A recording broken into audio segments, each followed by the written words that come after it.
Okay, great. So since we do not have our officers appointed yet, I will read the opening statement for the HPC meeting. This is a regular monthly meeting of the Princeton Historic Preservation Commission being held electronically via Zoom on January 23rd, 2023 at 4:03 p.m. Pursuant to Section 13 of the Open Public Meetings Act, adequate notice of the time and place and agenda of this meeting has been noticing by transmitting a copy of the notice to the Princeton Packet, Town Topics, the Times, Trentonian, and by filing a copy with the Clerk of Princeton, which is posted on the municipal website, www.princetonnj.gov/meetings. Pursuant to Executive Order 107, due to the state of emergency in New Jersey regarding COVID-19, and subsequent to the declared state of emergency, all regular and special meetings of the Princeton Historic Preservation Commission will be held electronically via Zoom unless otherwise noticed, and which was transmitted to the Princeton Packet, Town Topics, and the Times, and was filed with the Clerk of the Princeton. Such notices have been placed on the official bulletin board at the Princeton Municipal Office Complex and on the Princeton website, and are to be maintained throughout the year, and by transmitting a copy of such to the Princeton Packet, Town Topics, the Times, Trentonian, by filing a copy thereof with the Clerk of the Princeton. I will take roll call. Ms. Satterfield? Here, and Leighton just called. He can't get in. He wants to let you let him in. Okay. Let me see. And apparently Frida can't find the link. Well, geez. Okay. I can forward it to Frida. Yeah, I'm just pasting it right now. Okay. Let me see if Okay, I just sent Frida the link. Okay. Okay. Do you want me to send it to who else was looking for it? Leighton? Leighton can't get in. Okay, let me put Leighton. I'll send it to him. Oh, I can bring him in, Julie. He's in the public. Oh, okay, okay.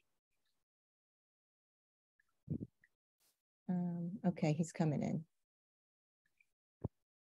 in. Sorry, so to continue with roll call, Mr. Shatskin? I'm here. Mr. Pyle? Mr. Endersby? Ms. Lewandowski? Here. Ms. Lewandowski? Here. Mr. Shore? Present. Ms. Capozzoli? Here. And we're waiting for Ms. Howard to join us. So we do have a quorum. Great. When do we, if Charlotte's in the audience, when do we bring her over? She, I believe, Only stays in the audience today? yes. She Okay. was not provided a package, and I understand that the packaging for the new appointees was not going to be available in time for our meeting.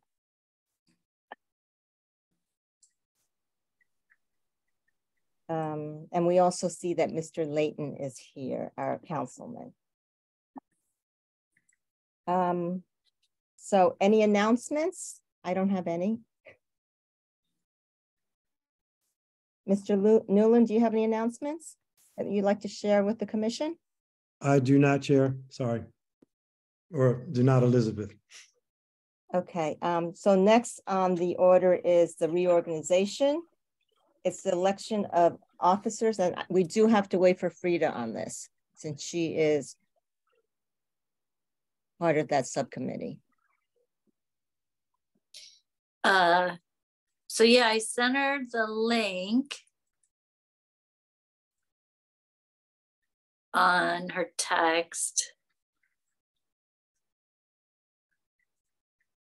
But Perhaps she's looking in email? oh. No, I got it. I sent her the wrong, somehow I thought it was the right link, but it's the wrong link. Roger, can you send her the link?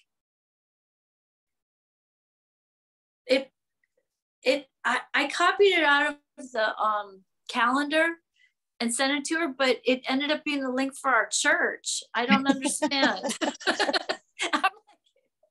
I'm like, oh, how is that? That's bizarre.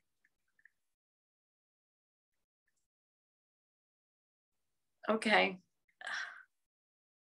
Historic preservation meeting. I gotta apologize to her for that. That's really bad.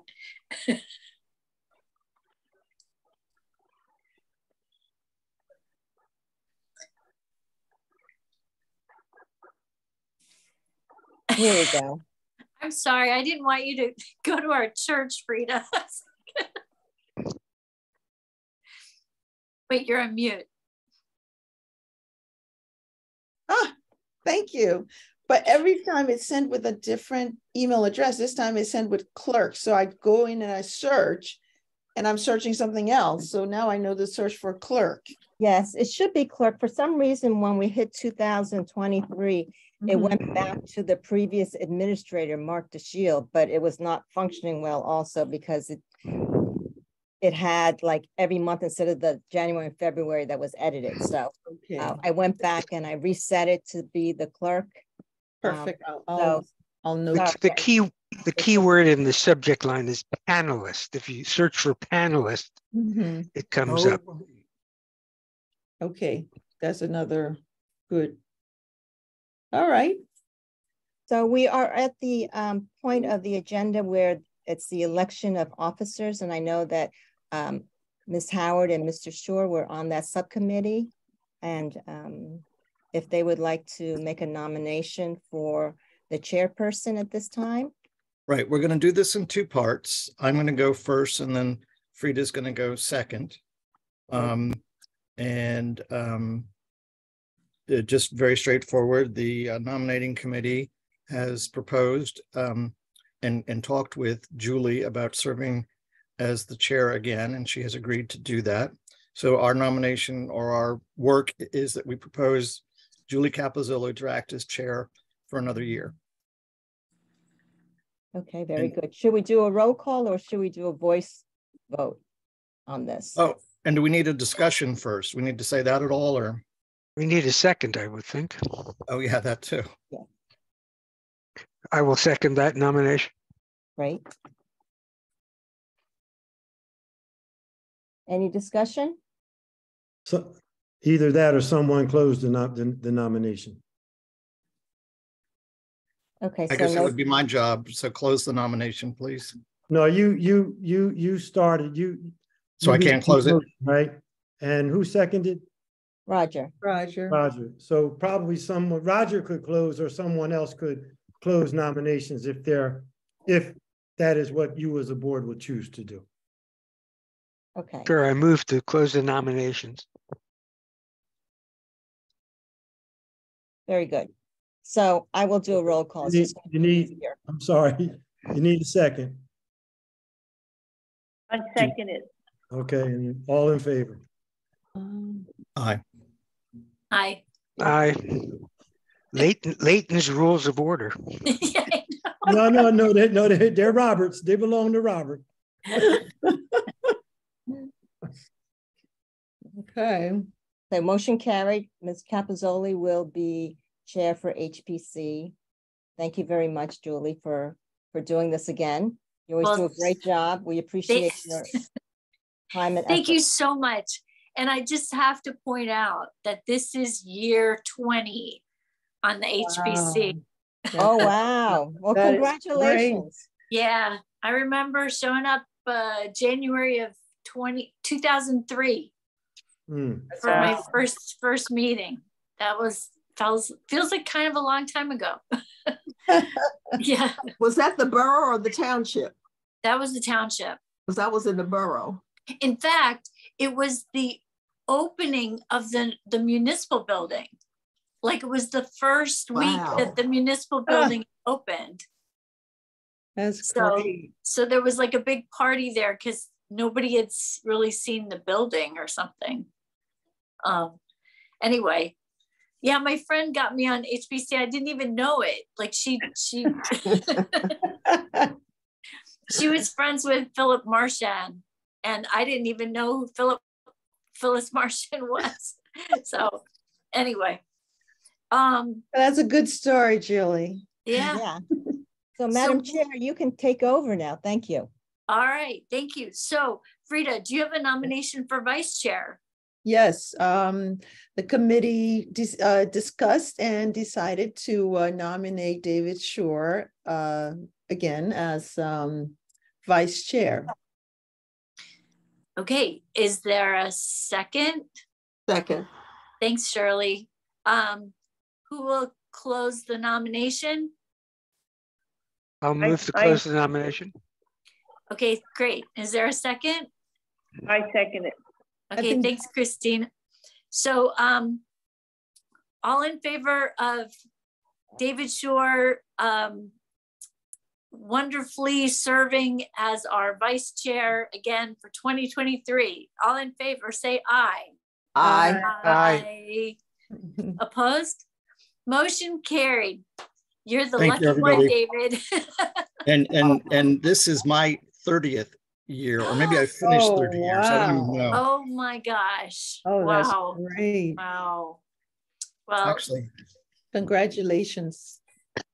Perseverance. So this is great. We're going to go through our subcommittees, and that's going to take a couple minutes. It looks like a hubcap. What is it? That's how many years he's been with the commission? this was for some period of time, 1998 to 2008, but then I think there's been I think Christine made a new one of those. I remember that, but anyway, it's on my desk. Right.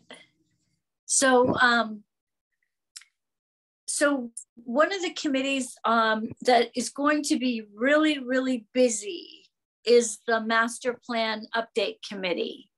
And I think, let's see, Frida and Roger are on that, and Christine is going to be on that too. I think I'm listed, but Christine's going to take that spot. I'm on a master plan also. Oh, you are? Okay. Oh, Shirley, you're on a different one. You're on the. Yeah, I'm on it. Right. Yeah. She's on the committee with. I'm with the master plan. Yeah. Mhm. Okay. So, Do we have a discussion about this in some way? yeah, maybe we should. I just want to make sure that everyone who is on the Master Plan Committee, that you guys have time for several meetings, because that process is really ramping up right now. Mm-hmm. And they're going to be having several meetings, especially regarding historic preservation. So, Julie, how often are the meetings and how long do you think? Okay, Elizabeth can probably fill you in better than I can. Well, it's really unclear, but I believe they're going to be often and long, because as Julie had stated, the historic preservation is going to be a really important component in updating this master plan. Mm-hmm. And as you know, the planning office has a consultant that's working on it. And there are also other interested parties outside of the consultant that want to also meet with the subcommittee to kind of discuss their concerns and what they feel that HPC should perhaps pay some particularly close attention to.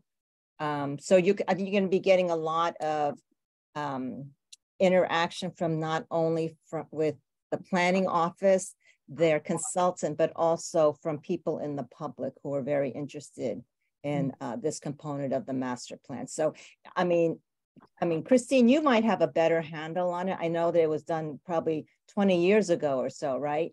But right. And that was like so different. I think that now it's going to be a lot more intense and a lot more detailed.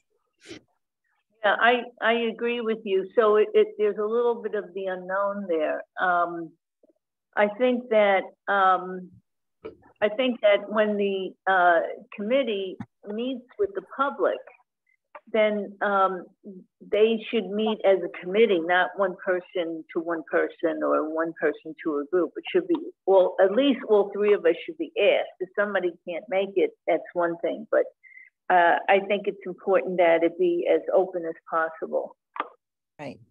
And Frida, I think that it could possibly be a couple meetings a week, depending on what stage of their development of the update is.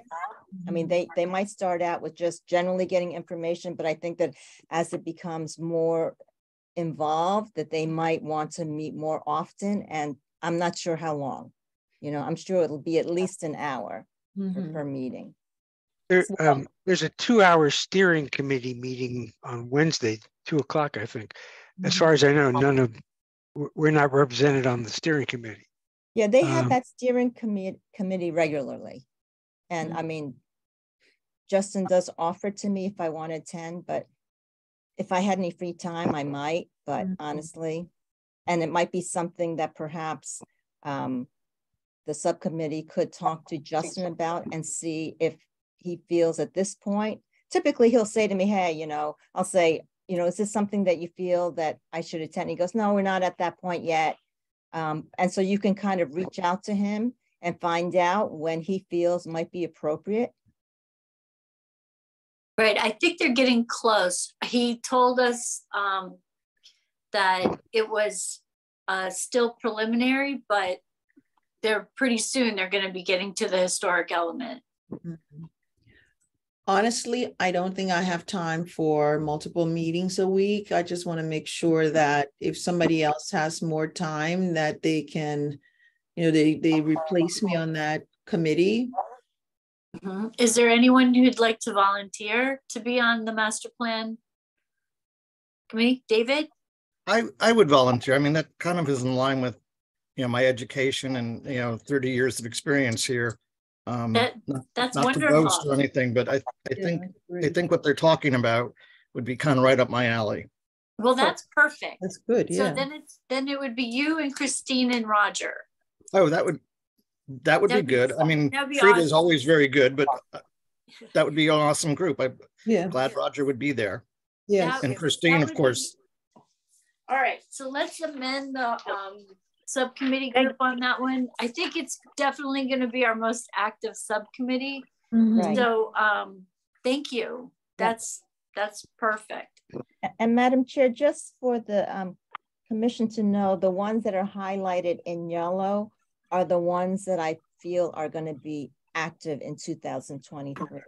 As I think that the Gulick Farm is going to become active, because my understanding is that they're that the property may be under some type of purchase agreement. We're not sure, but in that case, if it is, we're hoping that we'll be able to secure the funding, put it in a new escrow account, and move forward with the restoration of the original project structures that were approved. So that is the active one. So another one I think is going to be quite active is the Princeton Battlefield State Park expansion. Okay. Because there are consultants that are working on that right now.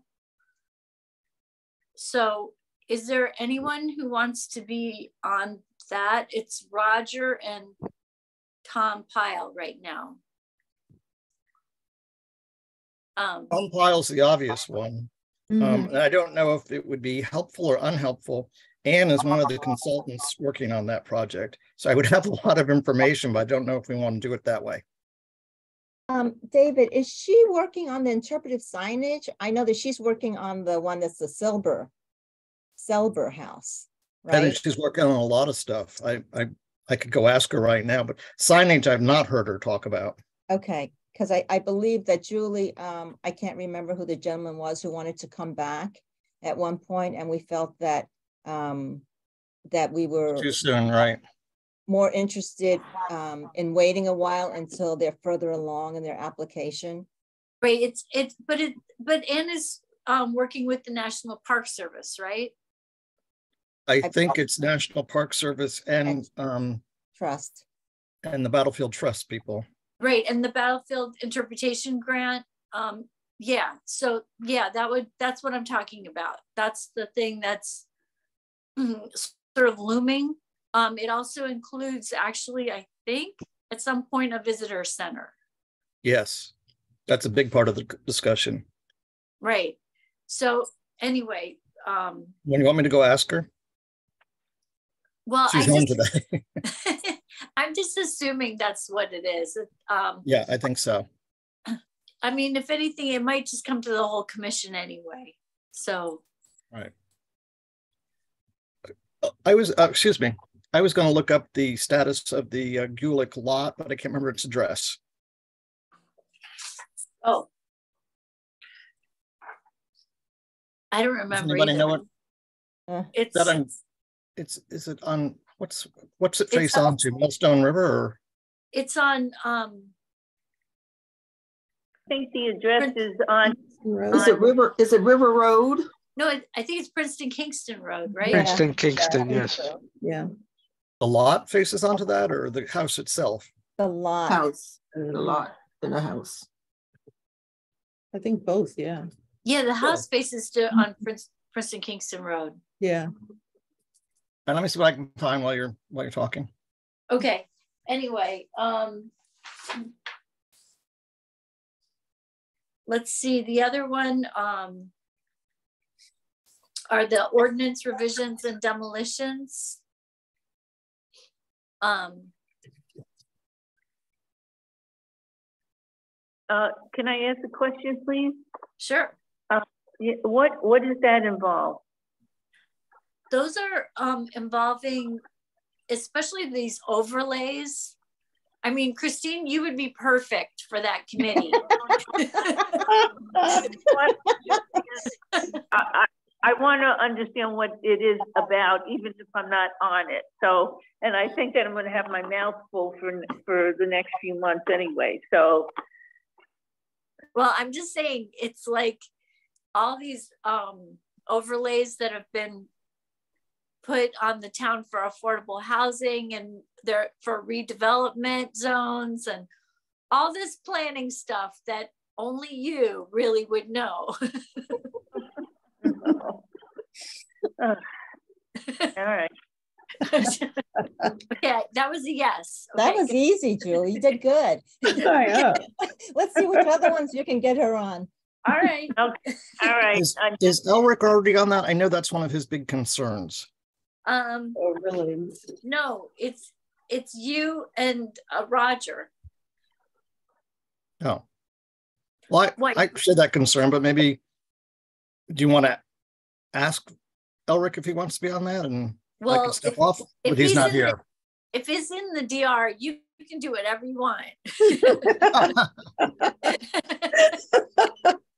I think I'd like to pass that on to him with the other stuff you that's fine. Talk about. That's his little present when he comes back. That's right. Okay. So should I take David off and have Elric on there, or just put it in italics to confirm that he I guess we have to wait for him to say yes, but let's assume he's going to say yes. Okay.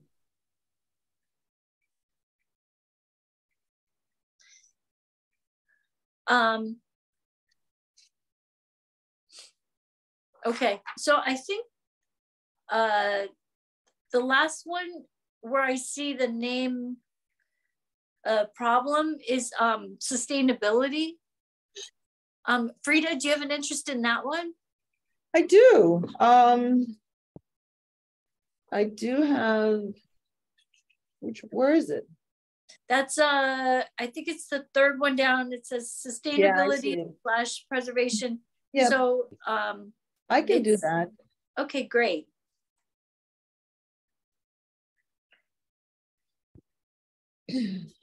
So I think that kind of covers the changes.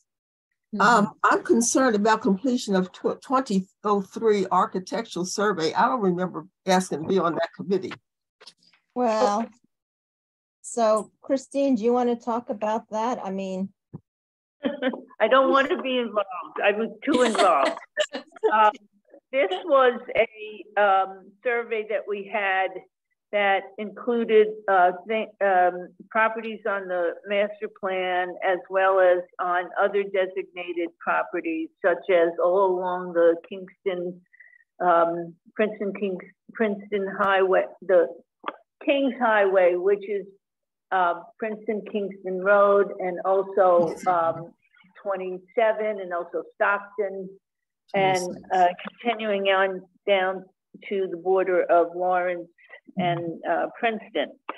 And it was, we had a grant from the CLG, from the state on that, and we also had money, which was township money. And the survey came back very bad. It was very rubber stampish. They would like establish a form for one house and then continue it with many houses. And there was a lot that was inaccurate. And we did pay the part of the money that we had in the from the grant, but we didn't pay the consultant anything from local funds. And I had two interns, well, actually I had three, but the first two, especially the second one, who was working on a master's in historic preservation, we did a lot of corrections, but it's still a mess. And after I left the town to retire, I even worked on it a little bit, and I had a lot of problems with it in terms of the technicalities of the program. So I don't know what to say about this. It's not easy. It's the entries that were corrected are noted that it was reviewed or done or revised by Laura Rossi, who did a lot of good work on it. But there's a lot of properties that were never even, looked at. When we first got the when we first got the survey, we had many members read it. And I spent a lot of time, like till midnight, weeks on end, making corrections, and we gave those corrections to the consultants, and they basically didn't do anything. And that's when we didn't pay them for quite a bit of the, probably 75% of the, and they wanted to sue us, and we had meetings, and it turned out that you know what, I think we're gonna have to make this into a discussion item. So I don't think we should take any action right now. I think it actually should be a whole separate item on our agenda at some point to deal with a future survey. But at this point, I think we should just, it's not one of the high priorities. So I think we should probably just leave that alone for a while. Yeah, Elizabeth? So I just want to ask Christine regarding that updated survey. Is any of that, did you look at properties that originally did not have an architectural survey from 1981? Were there additional properties you added on? The only reason I asked that because I'm wondering if any of the ones that you reviewed and corrected, are they something that could be looked at for the master plan? Did you, was it possible that you came across properties that you thought these are significant? They should be on the suggested historic element list, or? Well, we did put a lot on there that was not in the master plan, mostly properties that were on the Kings Highway. Okay. So, but anything that was on the master plan in 2003 was put into the survey. So, we have an application coming up right now, and I think we should again take the time either at the end of the meeting or our next meeting to talk about this, because it's a pretty complicated issue. Madam Chair, can I just ask one question for clarification? Sure. The Princeton Battlefield Princeton signage, we didn't have anyone added to that subcommittee, right? It was just the one for the Princeton Battlefield State Park expansion interpretation signage. So both of those are still empty, or is one of them David possibly is looking into? I just want to update this correctly. Right. So one of them, you were saying, David, you wanted to be on that. You were volunteering to be on that committee. I would volunteer to be on that committee unless someone felt there was a conflict. Okay. Is this about the signage that says established in 1683? Is that the signage you're talking about? Well, no.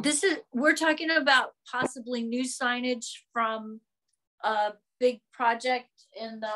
Oh, okay, I got you. Okay. Yeah. Yeah. For one thing, I think there's a duplication on the sheet. Yeah, it's listed yeah, twice.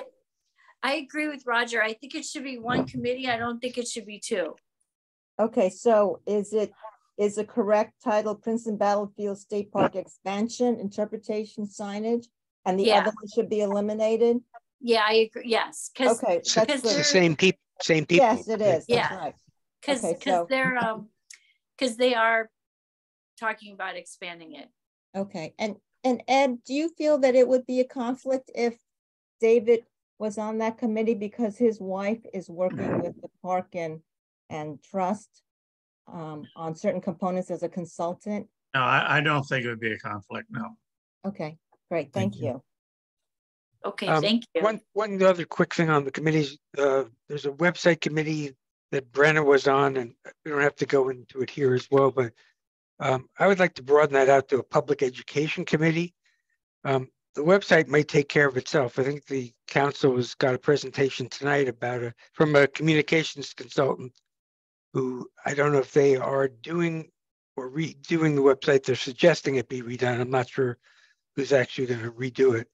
But in terms of some of the issues we've talked about sort of on the peripheries about how our work might be better known by the public, since it's not. And I went to a seminar on housing on Saturday where there's a lot of talk about housing, and the question of historic preservation didn't come up one iota, which was a bit troubling.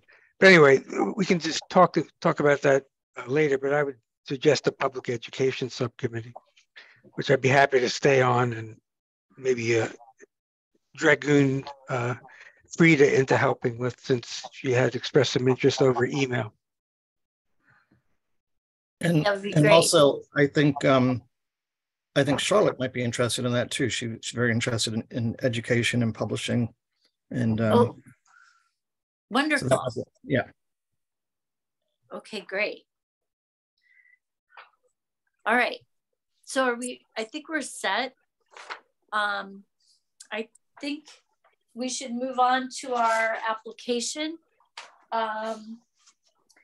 Let's see, this is for 33 Lee Avenue, building addition with partial demolition, other building improvements.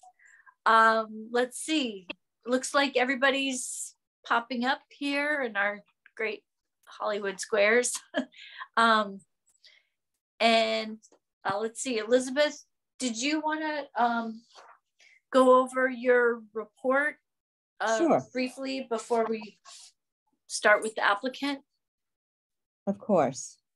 So the applicant Sabrina King and Abel Smith have filed an application pursuant to the Princeton Land Use Code to demolish the existing roof and attic walls to expand the existing attic by constructing 2 new dormers and a new roof, which requires variances. The project site is identified as block 6905, lot 33 on the Princeton tax map with an address of 33 Lee Avenue. It's located in the R9 zone of the former Princeton Township and situated on the north side of Lee Avenue between the cross streets of Witherspoon Street and John Street. The property lies within the residential neighborhood of this district and is shown on the municipal zoning overlay map as the Witherspoon Jackson Historic District. Because of the variances, this application is in the jurisdiction of the Zoning Board of Adjustments, which everyone knows HBC serves as advisory to their board. So just to go ahead with the project, this property is designated on the Princeton Historic Overlay as District Type 2, which is obviously subject to preservation plan review from any changes visible from the public right-of-way and any paint or added other surface coloring, unpainted surfaces, or adding new prime, pre-primed and finished material on surfaces on the structure. According to the Weiss Preservation Planning LLC 2015 property inventory of this property, it is classified as contributing to the overall setting and significance of the Witherspoon-Jackson Historic District. The house on the property was built circa 1920. The property contains a 2.5-story, 2-bay American 4-square house with a full width covered front porch. The front door is offset under the east end of the porch and triple windows are on the west end. There is a hip roof which covers the porch, and the porch is constructed of wood with Doric columns and has wood balustrades. There are concrete steps and iron railings to the porch which align with the front door. The house has a pyramidal roof and a centered street-facing attic window under a hip dormer.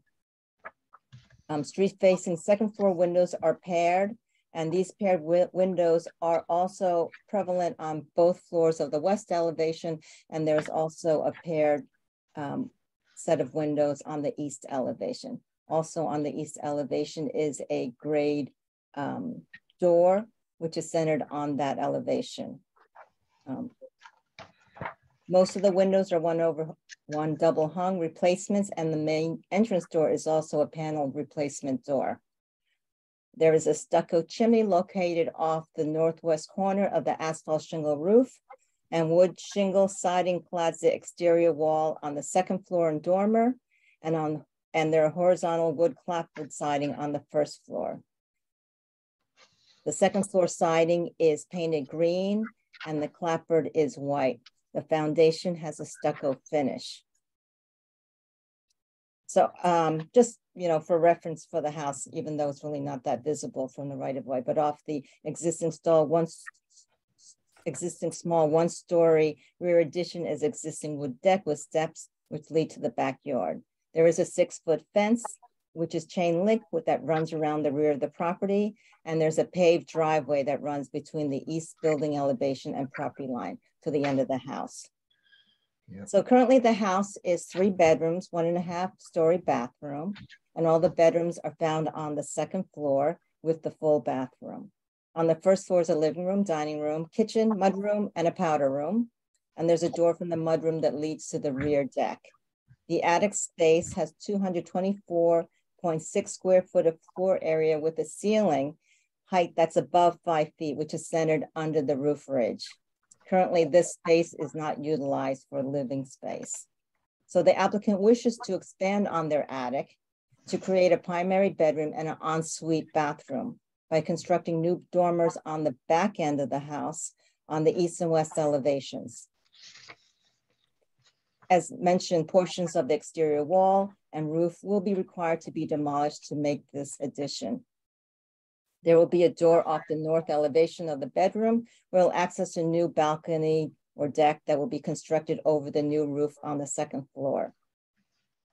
And there will be a new office off the primary bedroom, which will utilize that existing street-facing small dormer space and the floor area underneath the ridge line. The new roof will have half-round galvalume gutters and downspouts, and a new stucco chimney will be constructed near the ridge of the existing roof. And I'm just going to point out some additional improvements to the house which are worthy of noting. The existing house and addition will be painted to match the house colors as it exists today. The windows, door, trim, fascia, soffit, and first floor siding will be that Sherwin-Williams alabaster color, which is the white, and the second floor and attic siding and porch ceiling will be painted Sherwin-Williams, which is the custom Greek color that exists on the house today. The exposed foundation and chimney will be a twilight gray and sandblast finish. The applicant has provided samples of this. Unfortunately, I can't share it, but it is pretty much true to what the picture provide in their submission. They will be reconstructing the small rear addition and slightly raising the pitch of that roof. The existing final windows will be replaced with fiberglass windows, and basement windows will also be replaced. And as mentioned, that they'll remove the chimney and reconstruct a new one with a stucco finish. They will restore the original Yankee gutters, and they will be replacing the upper floor wood shingle siding with new cedar shingle sidings that will match existing, in addition to the horizontal wood clapboard on the first floor, which will also be matching in profile of the existing dimensions. The restoration will occur on the porch deck, their steps and handrails, and they will replace the front door with a new white oak wood door with a clear finish. As mentioned, this is in the jurisdiction of the zoning board because of the variances. The application does have some existing nonconformities for minimum lot area and rear yard and right side yard setback. The expanded area requires a C1 variance to meet the distance for left and combined side yard, and a D variance is required for exceeding the maximum FAR. And as everyone knows, there are the review criteria for preservation plan approval, which are applicable to this application. So we'll just go to the comments and recommendations. So, oh, and just as a reminder, this application did come for a concept review early on. It came in August 15th of 2022. The applicant received favorable comments, and they did receive some recommendations as well. So the applicants are commended for their thoughtful and sensitive proportions and placement of this addition on the house. They do not exceed the existing height of the roof, nor does it exceed the existing width. So it's really able to retain the historic character of the structure from the streetscape, which is important for this district. The small front-facing hip roof dormer, the pyramidal roof and shingle cladding, the front porch and windows are key features of this house, and they're all going to be appropriately restored or replaced. The applicant is further commended for replacing features on the house, such as the porch, the window, door molding, and casing, which applicants usually want to come in and just replace. So with usually subpar material. So, you know, they are commended for really paying special detail to these components of the house. Yankee gutters are a rare feature found on this building within this district. So restoring these gutters further emphasizes the unique character of the house and diversity in this district. So restoration of these features are appropriate and follow the Secretary of Interior guidelines. So again, we thank you for doing that. Let's see what else. So I know there was a discussion during concept review about keeping the chimney, because typically there have been many applications who've requested chimneys to be removed, but they are architectural features of the building, which we understand that they want to be removed because they want to be able to have more of an open floor plan. And what we have successfully been able to have the applicants do is to just retain it from the exterior visually. Because this roof is actually being altered, the chimney is being reconstructed on the existing pyramidal roof, however, in a different location because of the change of the roof and the rear addition for the dormers. So because it's really not in the historic location of the house, I'm just asking the commission to consider do they find it acceptable where it is? Would they prefer to see it on the new roof, or perhaps even not be added? So that's just something for the commission to think about. And then there are 3 comments that are addressed specific to the applicant, just for them to explain if the porch baluster would may or be restored. It was just kind of hard to tell from the information. Also, if they're proposing to add any exterior lighting that's related to the new rear deck, and if so, and if they are and they're using LED lighting, we would recommend that they use a 2500 Kelvin, which is in the warm spectrum. And window replacements, as I'm sure Ryan knows, that the commission has followed the borough standards of no greater than a 1/4 inch differential between the old and the new. According to what I could see on the window study, it appears that the glazing in many cases does exceed 2 inches, sometimes more. I could not find actually dimensions of the overall fenestration. So perhaps if the applicant knows, they could talk about it. But what I'd like to say to the commission is these are replacement windows already, and maybe what might be the most appropriate is to see what they look like according to what they what they propose to replace, and see if they are appropriate, if they're appropriately proportioned for the house itself, and maybe use that as a guide in this case. And the last one is always to ask what sustainable measures have been taken. Thank you. I'm available for any questions. All right, thank you. Should I turn it over to Abel or Ryan or whoever wants to go first? Thank you, Madam Chair. Ryan Kennedy from Stevens and Lee. I'm here with the kind of a dual role person here, the homeowner applicant, as well as it's not often that I'm here, virtually side by side with someone who has the abilities to do the restoration of the historic details of this home that you're going to hear about. It is, yes, as Elizabeth said, in a historic district, and apologies, I'm in a room that I'm not normally have access to, let me put it that way. As the viral thing with the attorney, I'm not a cat, I think was what how that went, but apologies for the interruption.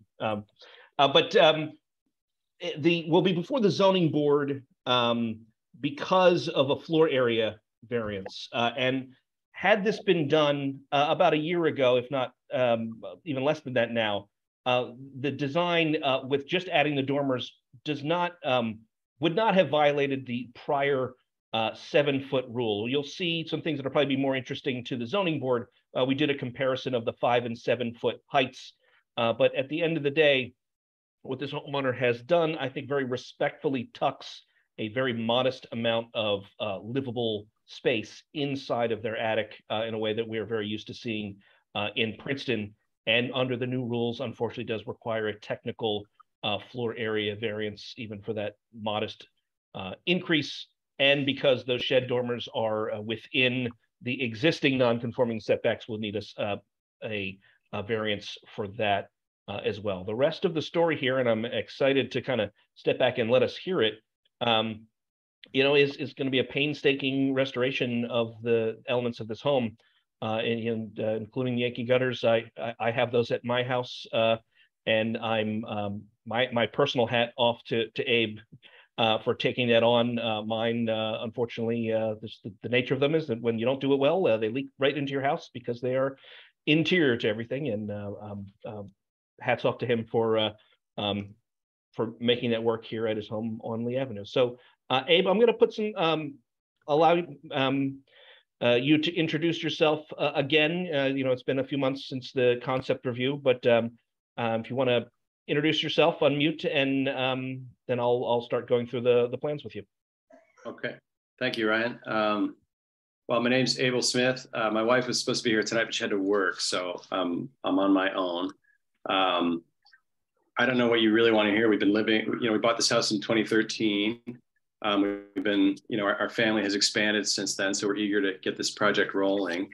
I'm a preservation carpenter. I have architecture education and historic preservation education. So, I wanted to restore this house as much as I could while gaining a little bit of space in the attic for an extra bedroom, which we desperately need now.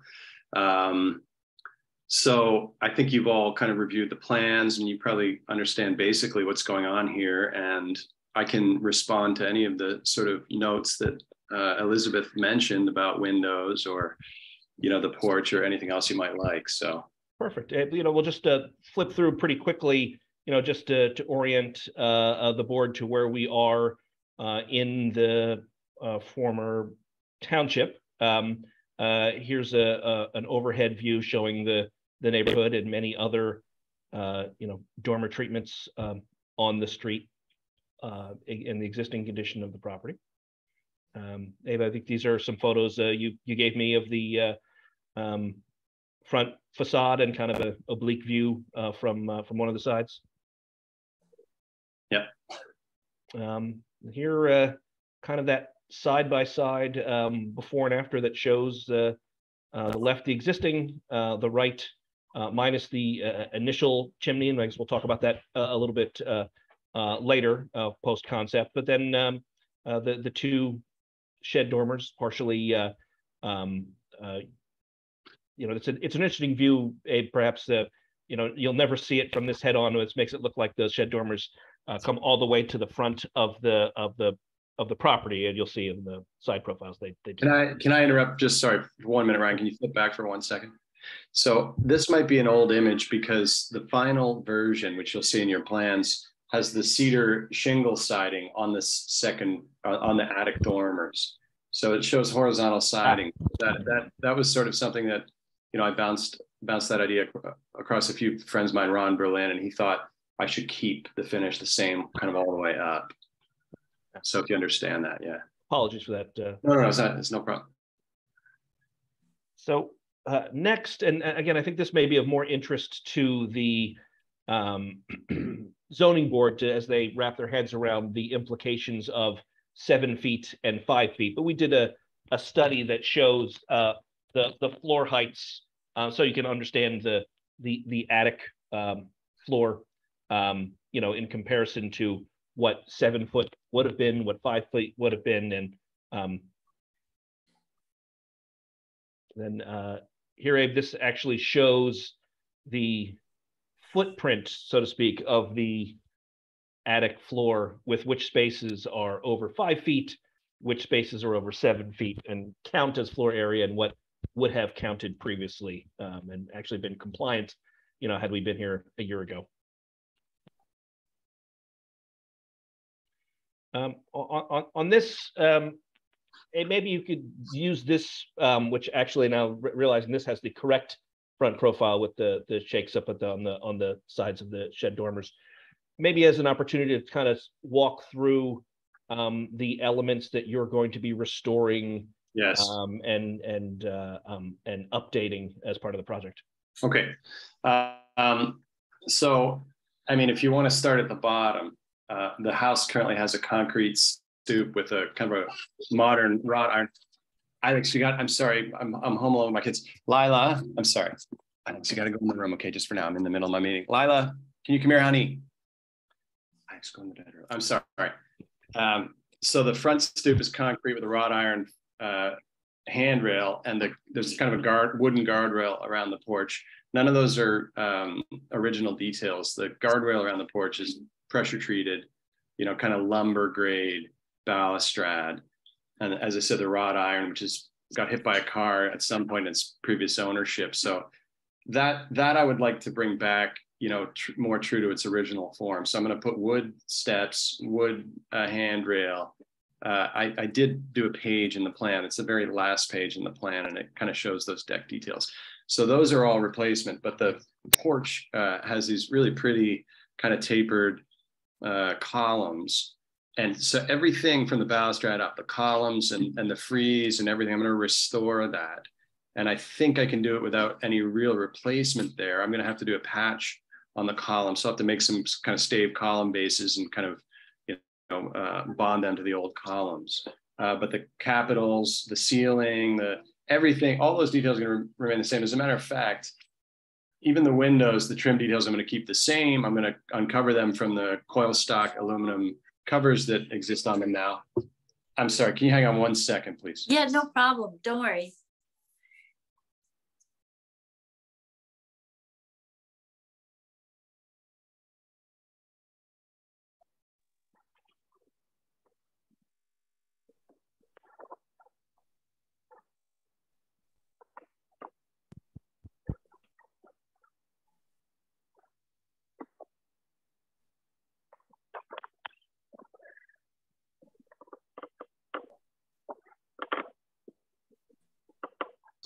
I'm sorry. Okay, I'm back. So I'm going to take first of all, the siding and many of the soffits and things are really deteriorated. So I'm taking off the cedar shingles. I'm taking off the horizontal siding. So I'm taking all of the siding off the house. The window trim itself, which I've recorded the proportions. If I have to take that off to do my new construction windows, I call them new construction, meaning I'm not doing insert windows. I'm actually putting, new windows into the original rough openings. But the trim details and proportions and everything has been carefully documented, so I can keep that the same. The Yankee gutters exist on the second floor roof. They're leaking, as Ryan said, they leak into the house and they leak down onto the exterior walls for the most part. So those will be restored. The dormers are about a third back. So the Yankee gutters will carry on back to that point.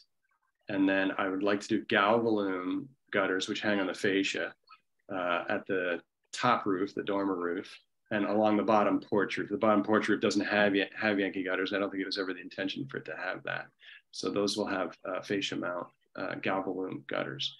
When I have the siding off, I'm going to wrap the whole house in 1 inch of foam. Sorry, you got to ask your sister if she'll help you. Okay, go.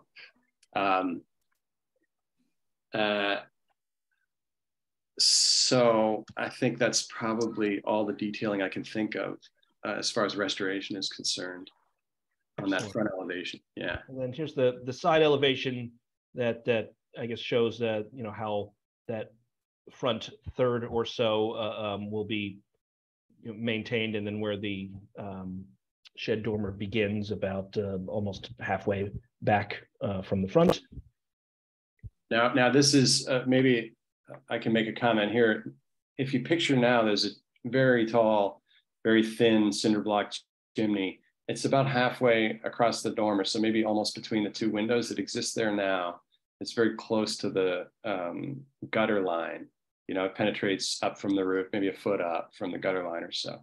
That's a kind of a funny chimney. I think it probably wasn't original. I am proposing to put a chimney that will service a high efficiency fireplace on the first floor. And that will come, you can see where it comes out sort of between the dormer and the old roof. So that will have kind of the same stucco finish that I'm proposing for the foundation on the outside of it, and kind of get to a code compliant height. So that's pretty prominent. That's one thing that's a little bit prominent maybe from the street, is it'll even be a little hard to see those dormers, but I think that chimney will stick up there. And I think it looks nice from a historic standpoint, but I'll let you guys decide the merits of that. So next, I want to start talking about the windows, because I think, as Elizabeth mentioned, we've got three kind of different windows to think about here. One is what this house likely would have had or should have had or did have. Then there's the current insert windows, and then what the applicant is prepared to do, which is to remove the inserts and essentially expand the glazing to essentially the original sizes. If I think I'm being extremely incorrect and inarticulate in describing that, but Abe has kind of put together the details of what was there, what is in there now, the inserts, and then what he proposes to do. So Abe, you want to talk about that a bit? Yeah. So I think the problem that I was trying to tackle with this slide is, we have the existing conditions, which are drawn in the center there. Above that are what I assume might have been the historic details, which, okay, I'll come in 5 minutes. Okay, I'll come in 5 minutes. The historic details show maybe where the glazing would have been, with my understanding of how big the rails and stiles of the windows were, how large the sashes were. So what I did is I drew a dashed line down there and kept everything in line. So the dashed line shows where I think the original glazings were, where the insert windows are. And now when you get to the bottom, I'm moving those glazings back a little closer, as close as I can with the windows I've selected, to that dashed glazing line.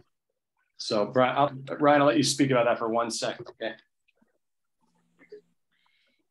To mute myself here. So the idea is, I certainly, my understanding of the intention of certainly the thinking here is to not encourage the replacement of original windows with inserts that don't appropriately have the amount of glazing and mullion sizes and whatnot. I imagine it's not to, you know, try to have someone restore or replace the existing replacement window. So what we've done really, or the applicant has done, is, you know, kind of research and pull and try to understand and we, you know, I showed it in a couple of different ways. You know, first here's the the existing and proposed that show the you know, glazing sizes, and then to try to show it vertically if you were to chop those you know, jambs, you know, kind of do a profile of and line them what original would have been, the insert and the proposed, to try to show you know, the direction that the glazing is going. You know, usually the creep is from original, you know, in as you try to jam these new windows into the existing openings. And here he's kind of going the other way. So sort of the conclusion on that, and in response to Elizabeth's question about us changing the glazings more than a 1/4 inch, I'm attempting to move them back to as close as I can to the original glazing size. So we're moving them in the glazing size in a larger direction, away from the narrow insert windows, you know, the cheap replacement windows that were put on there now. If you look at these drawings, you see the old weight chamber there, the 2 circles. So I'm going to strip that out to gain a little space to help move those glazings back and gain that little bit extra glass that would have existed. And Ryan, I don't know if you have the next slide with the sectional of the sill, but again, sure, you can see here on the far left, again, I'm assuming that the bottom sash was around there. It might have even been a little higher, but I tried to do kind of a smallest case scenario in that study. As you move across that dash line, which just links up the sills basically as an index point, you'll see the center drawing is existing conditions. The existing conditions sash line is way up there. It's about 4.5 inches up from that sill. And when I put in these new windows, I'll be able to sink that back down to get it a little closer to what would have been the original glazing line. So that is kind of the attempt there. And I know that's a little confusing. I hope that's clear enough for everybody. This is great. So before we say thank you, a couple other items here. I was, you know, in reviewing this, I was very pleasantly surprised. Actually, I shouldn't have been surprised. You know, the reason I know this applicant is because he's my source for exotic and other specialty woods for my projects. So it's of no surprise, actually, the way he's putting this home together and what he's planning for. But you want to give a little talk about some of the green and environmental pieces. I know you mentioned the exterior foam, but you're going to do some significant insulating. I know we talked about, I want to make sure we note the possible photovoltaic panels and other things you have to plan for the home. Do me a favor, Ryan, can you go back to the side elevation slide presentation? The short answer is yes, but give me 1 second. Apologies. Okay. So I'll talk while you're doing it. I'll talk while you're doing it. Yeah, so this house, you know, I'm taking the siding off and replacing most or all of it. And when I do that, I'm going to put 1 inches of we call it outsolation in construction, insulation, outsolation. I'm going to wrap the whole house in 1 inch of foam, which is basically a thermal break, you know, for the entire building. And then spray foam, the balloon framed studs from the inside. So the house is essentially uninsulated now. You know, the code right now calls for R21 in walls, and the walls will be R32.5. So a really well insulated wall. Similarly, on the roof, you know, we're going to spray foam 2x8 rafter. That's about R52 at 6.5 per inch. So it's a really well insulated building. The windows are a European style window. They come down from Canada. They have a U value of 0.19 in the double hung style. Double hung windows are a little bit harder to, you know, create really decent thermal windows, but that comes out to about R5, where Marvin and Anderson are R2.5 or R3. You know, these are R5. When you get in, by the way, to tilt and turn windows, casement windows, you can get them all the way up to like R8, R9. It starts to approach, you know, what you have in kind of a traditional wall assembly. But so we're going with the double hung windows, which are around R5. We're going to basically cut the gas line to this house. So we're putting in air sourced heat pumps. They're going to sit where the condensers are now. So the condensers are being replaced with wall mount condensers for air source heat pump. ducted. This will be a ducted. I have the opportunity to duct this. I'm not doing heads. I'm doing it like a ducted mini split, essentially. The reason I wanted Ryan to pull the side elevation up is because I want to leave photovoltaic off the front. You know, it's a complicated roof, and it's nice not to have that facing the street. But when you get back to the dormer, I will start a solar array from the back, and I will bring the modules forward, and they'll terminate probably 6 or 8 inches back from the fascia at the front.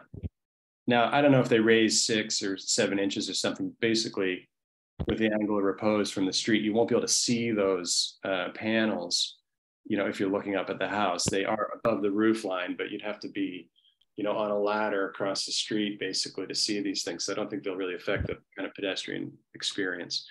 And, you know, we have electric cars, so this will kind of help offset the heat pumps and electric cars. It's not going to be a net neutral system, but it'll get me pretty close to halfway, you know, on my energy consumption. So some pretty stuff there that's pretty important to me, and kind of the Princeton Climate Action Plan and things like that. So I think I've covered that. One last piece. If you would do a light on the back, certainly it would be 2,700 degrees Kelvin or warmer. That would be your choice anyway. Yeah, I can. I'm happy to do that. That's where I usually spec my lights, is 2,700 Kelvin. So. Wow, that's great. Thank you so much. I mean, there's so many great things about this project. And we really appreciate the concept review back in August to kind of familiarize ourselves with the house. I'll just put it out there, but are there any questions, concerns, compliments? David? Well, I'd like to start with a compliment. I think it's a great project. The whole approach seems so well thought out, and the presentation was really clear. I have one request that I would have made of anyone, but I think you have the background and skills that maybe this sounds a little silly, but I think one of the defining features on that house, and one of my favorite patterns, is the shingle pattern with that little narrow band that I don't know what to call that pattern, but I guess what I'd like is a photograph or a quick sketch that documents that, so that when it goes back up, it's the same pattern. I mean, I can't really tell from the drawings, because I think that's an infill pattern that's generated by the computer, but I'd really like to see it be the same as what's existing, and because that's so cool, and I don't think it's a problem to request that. If I can, would you mind if I responded to that, David? Sure. So it is actually drawn to scale, and it's an alternating 3-inch and 8-inch cedar exposure. And that is indicated in the language of the drawings. I think that's pretty clever. I'm happy to provide a closer sketch, and it might even be in the close-up sectional, which is towards the end of the A set. Here, let me just. I tried to look through for that, but I didn't see it. But I certainly trust you, and I think it's something. Yeah. Let's see here. It says 3.5 - 8.5 cedar shingle. Yeah, that's right, because it's a 12-inch module when you put the two together. So if you look at A13, there's an arrow there on the wall section that says 3.5 - 8.5 cedar, drawing A13. So that is there now as a sketch. Great, thank you. You're welcome. Yeah. All right. Any other comments? Yeah, I had 2 more things on that. Sorry. When you do the out insulation, as you said, does the profile of the window and how it stands out from the siding now, does that change a lot, or do we lose that depth, or what happens exactly? Yeah, I'm gonna have to, if I left the trim where they are, I'm gonna have to recess, and I don't want to do that. So I'm gonna bring them out. The windows the windows are double hung, so they're gonna sit on the outer plane of the wall as they do now. And the trims will not recess. They'll sit prominent of the cedar shingle and everything. Very good, thank you. And my last thing, and I guess this is a little above what we can do, but I would be in support of your variance because I think the addition makes the house continue or viable for modern day life. In real estate talk, we would say it keeps it from becoming obsolete. I mean, you'll have a market for that house. It's how people live today. I think that extra space that you need or propose is great. And I don't know anything about variances much, but I'd say I was in favor of it because I think it makes this project, a real home run. All right, that's all I have to say. Thank you. Thank you very much. That's kind of you. That's great, David. Christine, you have your hand up? Yes, thank you. Mr. Smith, I do congratulate you on this project. I think you've thought about every little detail. And did you prepare the plans yourself? I did it with a friend. He helped me quite a bit with the drafting because there's a lot of drafting. But the concept, and he helped me a little bit with the concepts. But yeah, I mean, I did have help, thank God. Well, it's a very good job, and I congratulate you on that. Thank you. I have two questions that maybe really don't pertain to the exterior. You're moving the chimney because you have I would assume a wood burning fireplace on the first floor, right? Correct. Yes. But there's only one flue. So I think you said you were going to have heat pumps to heat the house? Correct. You're also to be congratulated on that. I saw two I don't know what to call it, but two things on the side of the house that I think are they the heat pumps? Well, there's currently a couple of old air conditioning compressors. So there will be new sort of rectangular compressors. It's down at the very end of my driveway on the site plan. You see that? Yeah. They'd be in those locations, but smaller, essentially.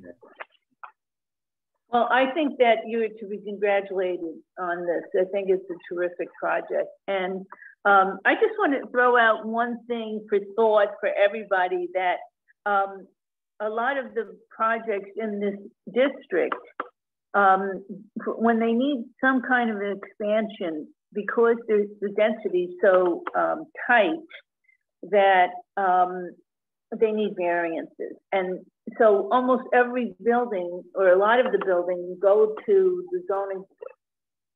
And I was wondering if there had been or should be any kind of thought given to changes in the bulk zoning requirements, so that every single house doesn't have to go to the zoning board for a variance, and they can be approved only by the Historic Preservation Commission. And saying that, I support what David said about the variances, that I do support them, and I think they would be well deserved. Thanks, Christine. Well, Leighton, I think, is well aware of the problems with the zoning in the Witherspoon-Jackson neighborhood, being a resident there himself.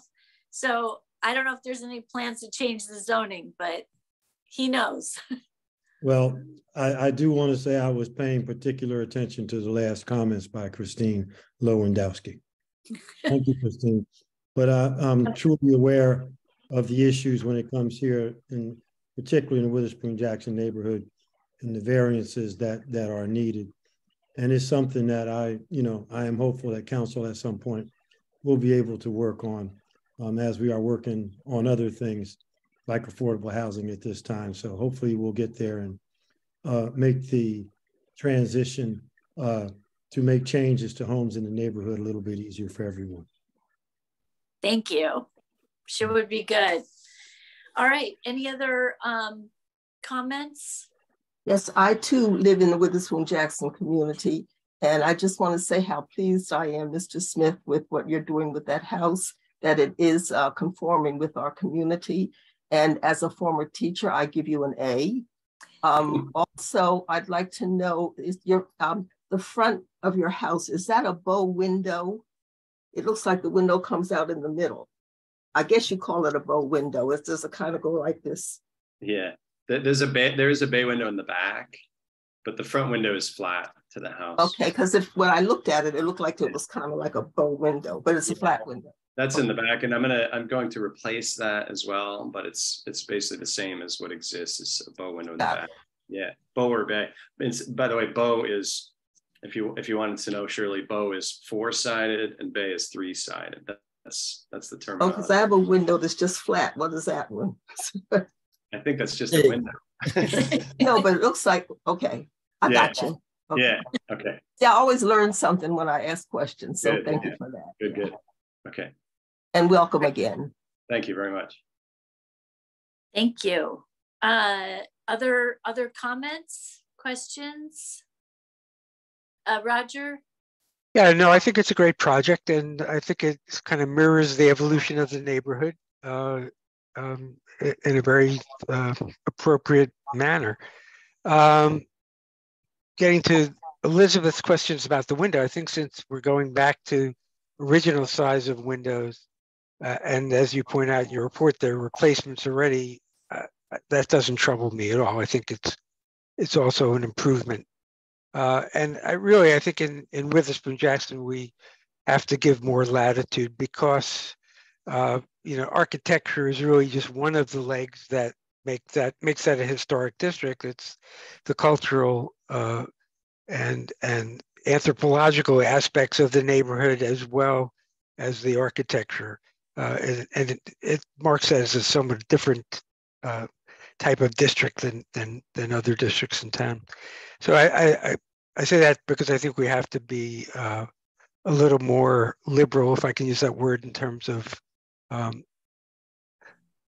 allowing different changes. And finally, I think can we save Abe a trip back for his solar panels? He would have to come back to us to have that done if it's done at a separate time, right, Elizabeth? Can we say that? Can you determine that he meets our new guidelines that we just adopted? Solar panels? I'm not familiar with solar panels on this project. Well, they're not there yet, but he talked about putting them on subsequently, at which point he'd have to come back to the commission, I would think, or come back to you. It's something I had intended to be in this application. I mentioned it. I believe I mentioned it in the concept review, but there's not a lot of detail on that because they don't have the system design yet. But I'm happy to talk about that more. Or, it's such a discreet location because it's a relatively flat roof that's up high, and they won't project right to the front of it. So I don't think they'll be detected from anywhere. But is it possible to work that in now to this application? I had intended on it being in here. Yeah, I was just trying to create a shortcut so that it doesn't have to be done again. Yes, and we very much appreciate possibly that, if it could be, noted that it is intention. Then after we go to the zoning board, should we receive the variances to do this? Perhaps that could be done administratively or by a subcommittee to review the final detail of it. Should we go forward with the project and be granted the variances? Yeah, so well, we have. Go ahead. Sorry, we have standards now, so it's much easier for us to see if it meets our current standards. I'm sorry, Elizabeth. Yeah, so typically, if we're able to review administratively, which is usually with the HPC chair and myself, and we see that the impact is minimal, we always try to do that. But if we determine that it's perhaps more visible than we would consider minimal, then it would go to the commission. But depends on where are you thinking of putting the panels? On the dormer roof. Oh, okay. I can get Ryan to pull back up that side elevation if you want. Yep. I think yeah, Elizabeth, it was mentioned in the presentation, he's putting it way towards the back. So from the street, it's not really visible. Because the dormer's set back somewhat. Yeah. So thank you. Yeah. So as you all know, solar panels are modular. So I was going to start my array from the back and work towards the front. And I suspect they're going to terminate somewhere around the building line. So, they'll stick up 6 or 8 inches from the roof, but because they'll be 12 inches back from the roof edge or so, you won't be able to see them from the street, not unless you climbed a ladder and, across the street and looked at it. So what I can do is design the system with the solar contractor, see exactly where these panels will exist, and then resubmit a drawing that shows kind of a line of sight, which is what I often do for my clients, kind of a line of sight, at which point you begin to start seeing that if you were walking away from the building and kind of walking up into the driveway across the street. I'm happy to do that. I know you guys have to stick to your kind of regulations on what gets passed, but that is the plan. I'm going to keep just so Elizabeth knows, because I don't think she was here for that part. I'm going to keep the array off of the front hip and off of the front dormer, and just keep it up on that little flat roof there. On that. And is it also going to be on both sides of the dormer, on each? Yes, exactly. So it's east-west orientation on the dormer then. Exactly. Yeah. Okay. Yeah. I mean, yeah. Typically, we see what your solar panel, energy company provides. They usually show a roof plan where it is, and we always encourage them to start from the back to the front. Yeah. So it's minimal distance. But if it's not visible or very minimal, usually the chair and I will review administratively. Okay, so we'll put that together, down the road as I start to design that. Yeah, and the other component, just so you know, is that there is the building mounted equipment. So we want to see where that is. Obviously, we would want it as far away from the front of the house as possible. If it's able to be connected in the back, it's better. But a lot of times it depends on how the solar company wants to connect and where your utility box is currently. Right. Okay. So yeah. That's good. I'll design that with them and make sure it gets submitted. Okay, great. If you don't mind me responding to the point about variances. So when I started this project a bunch of, probably 3 years ago, and I was kind of working towards this 7-foot rule at the time so that I wouldn't require a variance. I was talking a lot with, I'm sorry, his name escapes me, the zoning. Derek. Oh, Derek. Derek Bridger. Yeah. So I was talking a lot with Derek Bridger about it. And I've done variances in different towns, and I've worked on variances in Princeton. Basically, Derek's advice, and Derek's very helpful, but his advice is you really need to get a lawyer for this thing to see it through the variant, through zoning, through the variance.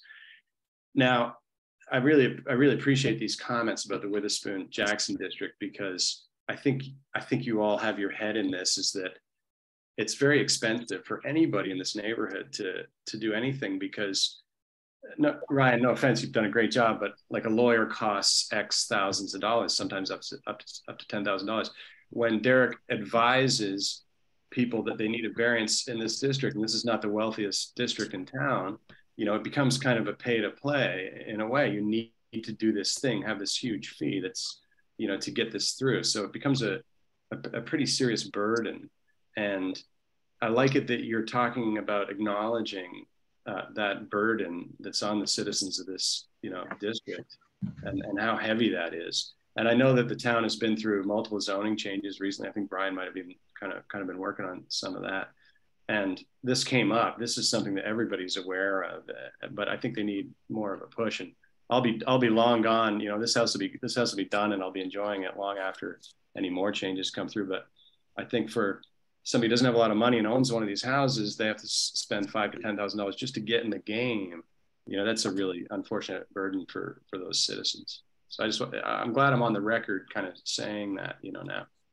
And I'm not complaining myself, in particular, but it's nice to hear you guys talking about it. Well, we're complaining because about 60 to 75% of our applications are constantly just advisory to the zoning board, because so many of our applications come from Witherspoon Jackson, and honestly 95% of those have variances. Yeah. So it's really borderlines on ridiculous, I think. And I think it's good that we are talking about this and continue to talk about this until it can be addressed. It's serious. Yeah. Good. Thank you. Yeah. Abel, I just want to mention one thing to you, because I know that there is that new solar panel ordinance. If you talk to your solar company, if they can keep the mount 6 inches or less, you're good. If it's over 6 inches, I think you have to go for a variance. Is that 6 inches to the bottom of the panel or the top? The top. Oh, great, another variance. Hey, Ryan, get ready. Another variance. So I have to say, most of the companies do have it where it meets 6 inches, but there are a few that are 8 inches. So I just want to give you a heads up. Great. That's great. So I can vet them according to that restriction. Yeah. Okay, that's good to know. Thank you. All right, Tom, you have your hand up. Yes, thank you, Mr. Smith. I endorse your project. It looks very good, very sensible. I also wish to endorse your very sensible comments about the costs of doing historical renovation and indeed of processing through the zoning board. This is not just an issue in the Witherspoon Jackson. This is an issue in the whole township. $5,000 to $10,000 is not necessarily all that would have to be paid to a lawyer, a planner. We're even having citizens to pay people in the administration of the township for their time and so on. So the costs do really add up, and they're a burden, unfortunately, particularly on the smaller homeowners. This may play in Western Princeton, where presumably residents there have more capacity to afford, but for the quarter-acre average family, it does pose a burden. So I appreciate you raising that, and I would like our purview is not always so much in cost and historical preservation. In fact, I think we're constrained against considering costs and burdens. But I do like, as a former banker, to raise this issue, because there can be no historical preservation of quality if it's not economic for the people who would wish to pursue, particularly in the neighborhoods with less financial capacity. So thank you for your thought. Thank you, Tom. Right. Thank you. All right, so for the project, I think we're unanimous. Ed, you have everything you need, right? I do. And Ryan, when do you go to the zoning board? I think I couldn't unmute myself. We'll be February at best. Okay, fine. We'll have a report. Right. So, and we'll definitely have somebody there at the hearing. And, you know, we fully support your project, all the variances, all the best of luck. You have no idea how stressed I am, and I'm really sorry. I don't know who that was. Ryan? Oh, hello? Yes. Oh, just thanking you. I wasn't saying anything. Okay. Thank you. Thank you. Thank you very much. All right. Okay. Appreciate it. All right. Thank you. Appreciate it. Thank you. All right. Take care. Okay. We are now done with our applications. So Ed, if you wanna take off, I think you're free. Thank you. Good night. Happy New Year. Happy New Year. Thank you so much, Ed. Take care. Okay. So in other matters, we have Brad Fay from the Washington Rochambeau National Historic Trail. Is he in the audience? Yes, he's being brought over, Madam Chair. Excellent. Thank you.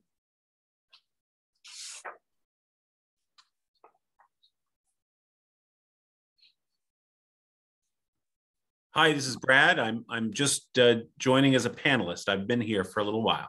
Oh, great. Thank you so much for being here and welcome. Well, thank you very much. So what brings you to the HPC? So as you know, Elizabeth, and I've been in touch with you and Julie by email, I am actually with the, I'm a local person. I know several of you, and hello, Leighton, and good to see you. And I'm a trustee with the National Washington Rochambeau Revolutionary Route Association. And we are the nonprofit partner to the National Park Service for its trail, the Washington Rochambeau National Historic Trail, which has been part of the National Park Service since 2009 and goes right through the heart of Princeton. And it's a trail that I suspect some of you know about. I bet Tom Pyle knows about it. Hi, Tom. It's an asset that you have, and it has several implications. I was in touch recently because a couple of the wireless tower requests that were made for Witherspoon Street up near Heinz Plaza were going to essentially be on the trail. The National Park Services gets a notice when such proposals go through, and they are, interested in partnering with you in instances where you'd like their help, and not when you don't. And so it's something to be aware of from a regulatory perspective. But I'd also like, if you're willing, I'd like to take you through a little PowerPoint. We'll just show you the maps, show you a little bit about the trail, what stories are involved with the trail, and why we think that Princeton should be really excited to have this going through the middle of your town. That would be great. I think you have the ability to share your screen. Let's see. It looks like it's working, yeah? Yep, looks good. All right, so I'm gonna, there we go. So this is about 20 pages. I call it Expanding the Relevance of America's Founding. We're, of course, getting ready for the 250th anniversary of the nation in 2026. I'm sure most of you are aware of that. And it's one of the reasons it's really getting lots more interest right now. So the Washington Rochambeau Historic Trail is part of the Park Service since 2009. It's 680 miles long, and it stretches from Newport, Rhode Island to Yorktown, Virginia, and it commemorates the march of thousands of French and American troops along this corridor to get to Yorktown, where they won the decisive battle of the American Revolution. The trail is relatively undeveloped. It doesn't have a lot of public awareness, even in the communities through which it passes, although I've been trying to change that. I know I've spoken with a number of your council members and your mayor about it, and they've engaged in some of our public events that we've done. We don't have visitor centers. There are a few signs, but not many, and not a lot of interpretation, although there's a little bit of it in Princeton. Yet with this 250th coming up, there's just a ton of opportunity. And this page really shows you the route it takes through Princeton. And this is I hope this is visible to everybody. The French route came down following essentially what is now the DNR Canal State Park, the Millstone River, through Montgomery and Franklin Township and Rocky Hill, Princeton Avenue to Mount Lucas to Witherspoon, and goes right by through the Witherspoon-Jackson neighborhood that you've just been speaking about. The American troops came via Route 27, then the Kings Highway, and as you can see in this map, they converged basically with the same route right at the intersection of Witherspoon and Nassau Street. There are some other maps that suggest the convergence happened at Rocky Hill. But I think that, there were so many officers, they couldn't all probably take the exact same trail, and they were a bit spread out. But this is the trail.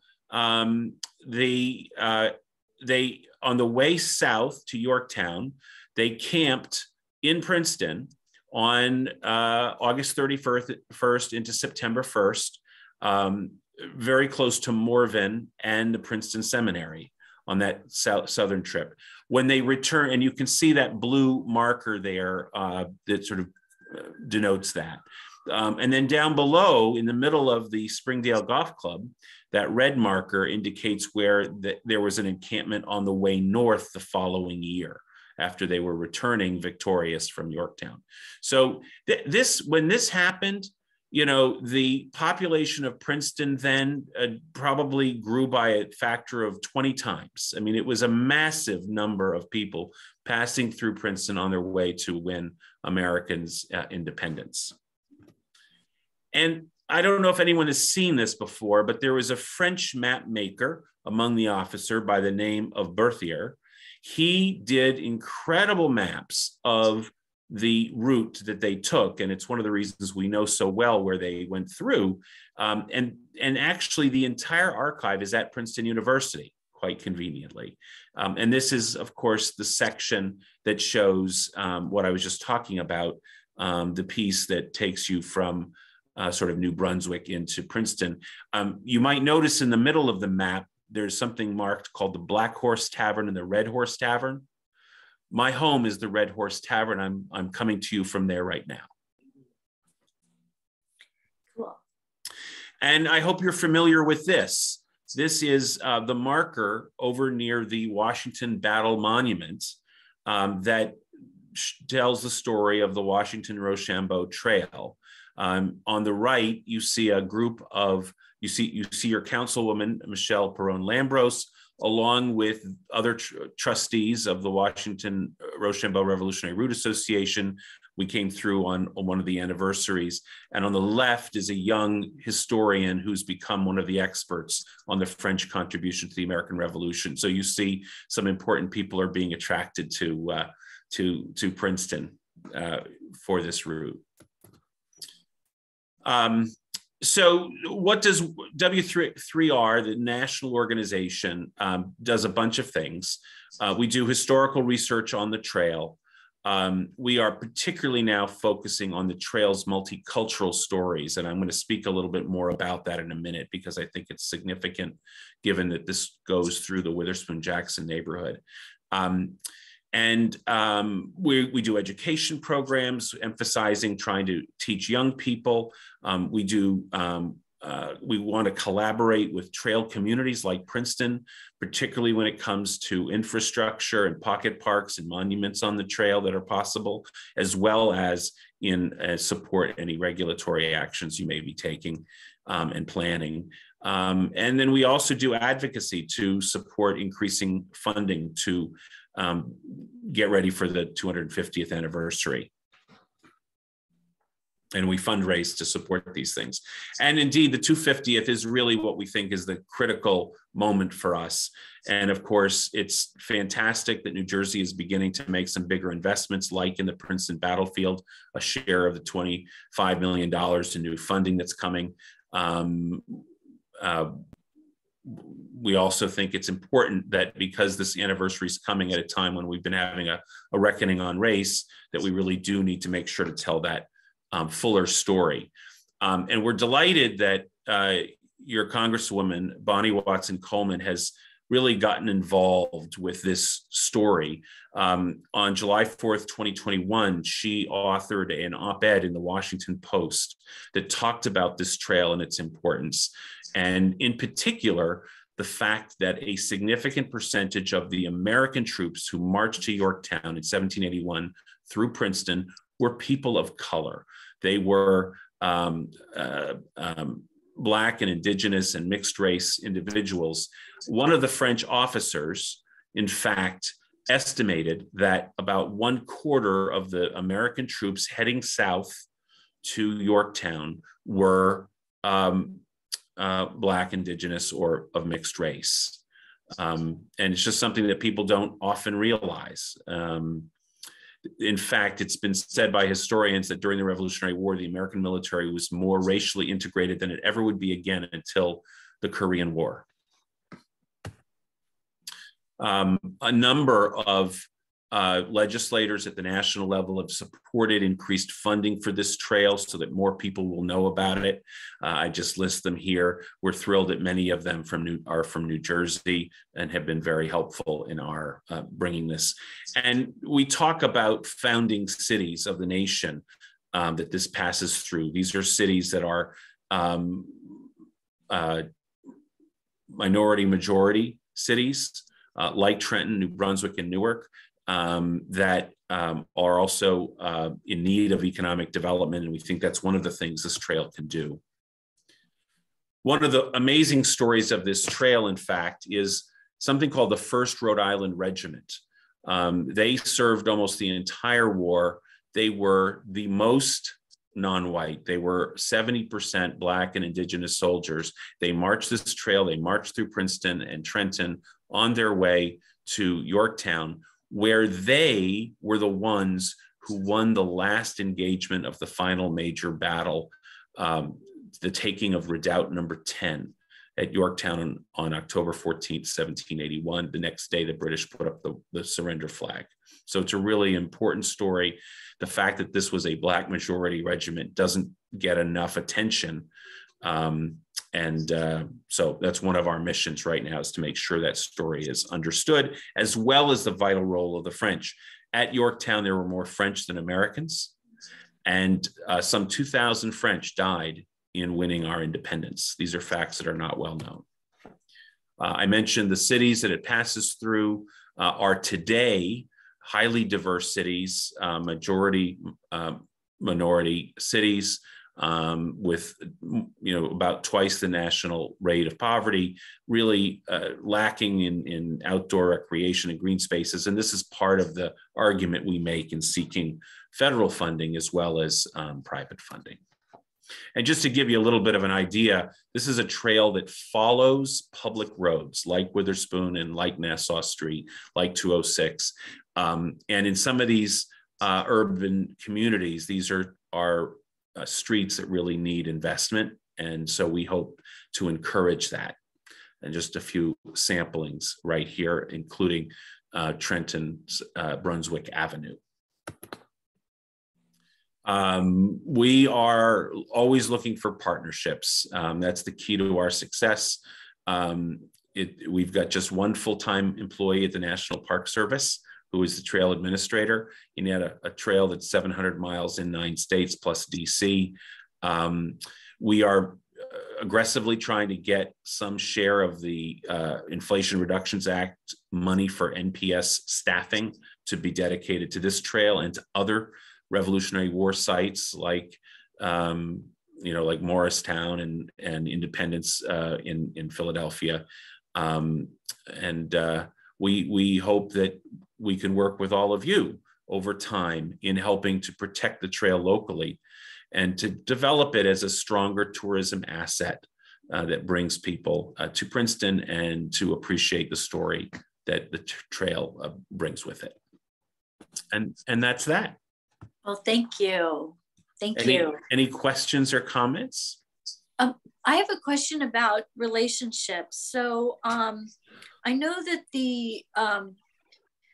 there's a battlefield interpretation grant that's being worked on with the National Park Service in collaboration with the American Battlefield Trust for the 2026 celebration.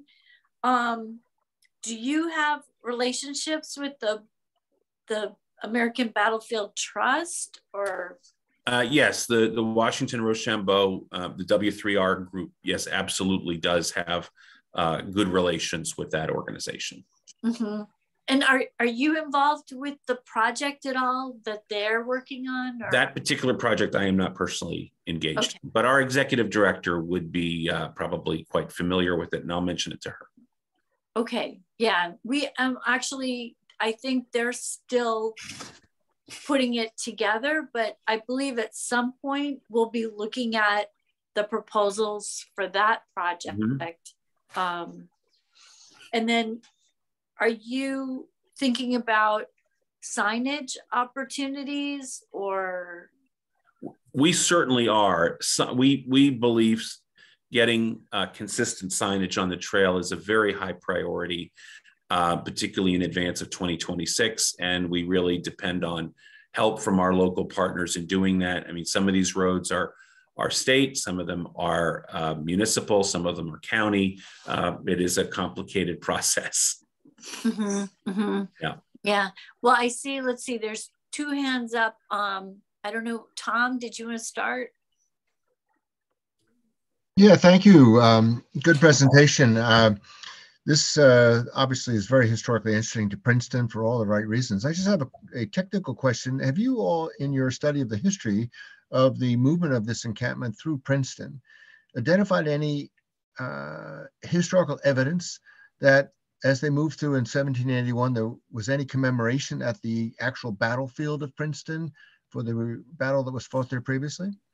So what is really interesting about the history of this trail is that there are several, the French soldiers who were here, or I should say the French officers who were leading the French soldiers, they were the often second and third sons of the aristocracy of Europe, mostly French, some Prussian.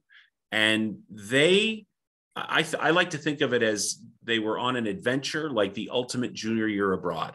These very young men, highly educated, on the adventure of a lifetime. And they wrote diaries and letters like you wouldn't believe. And there are many still not fully appreciated yet.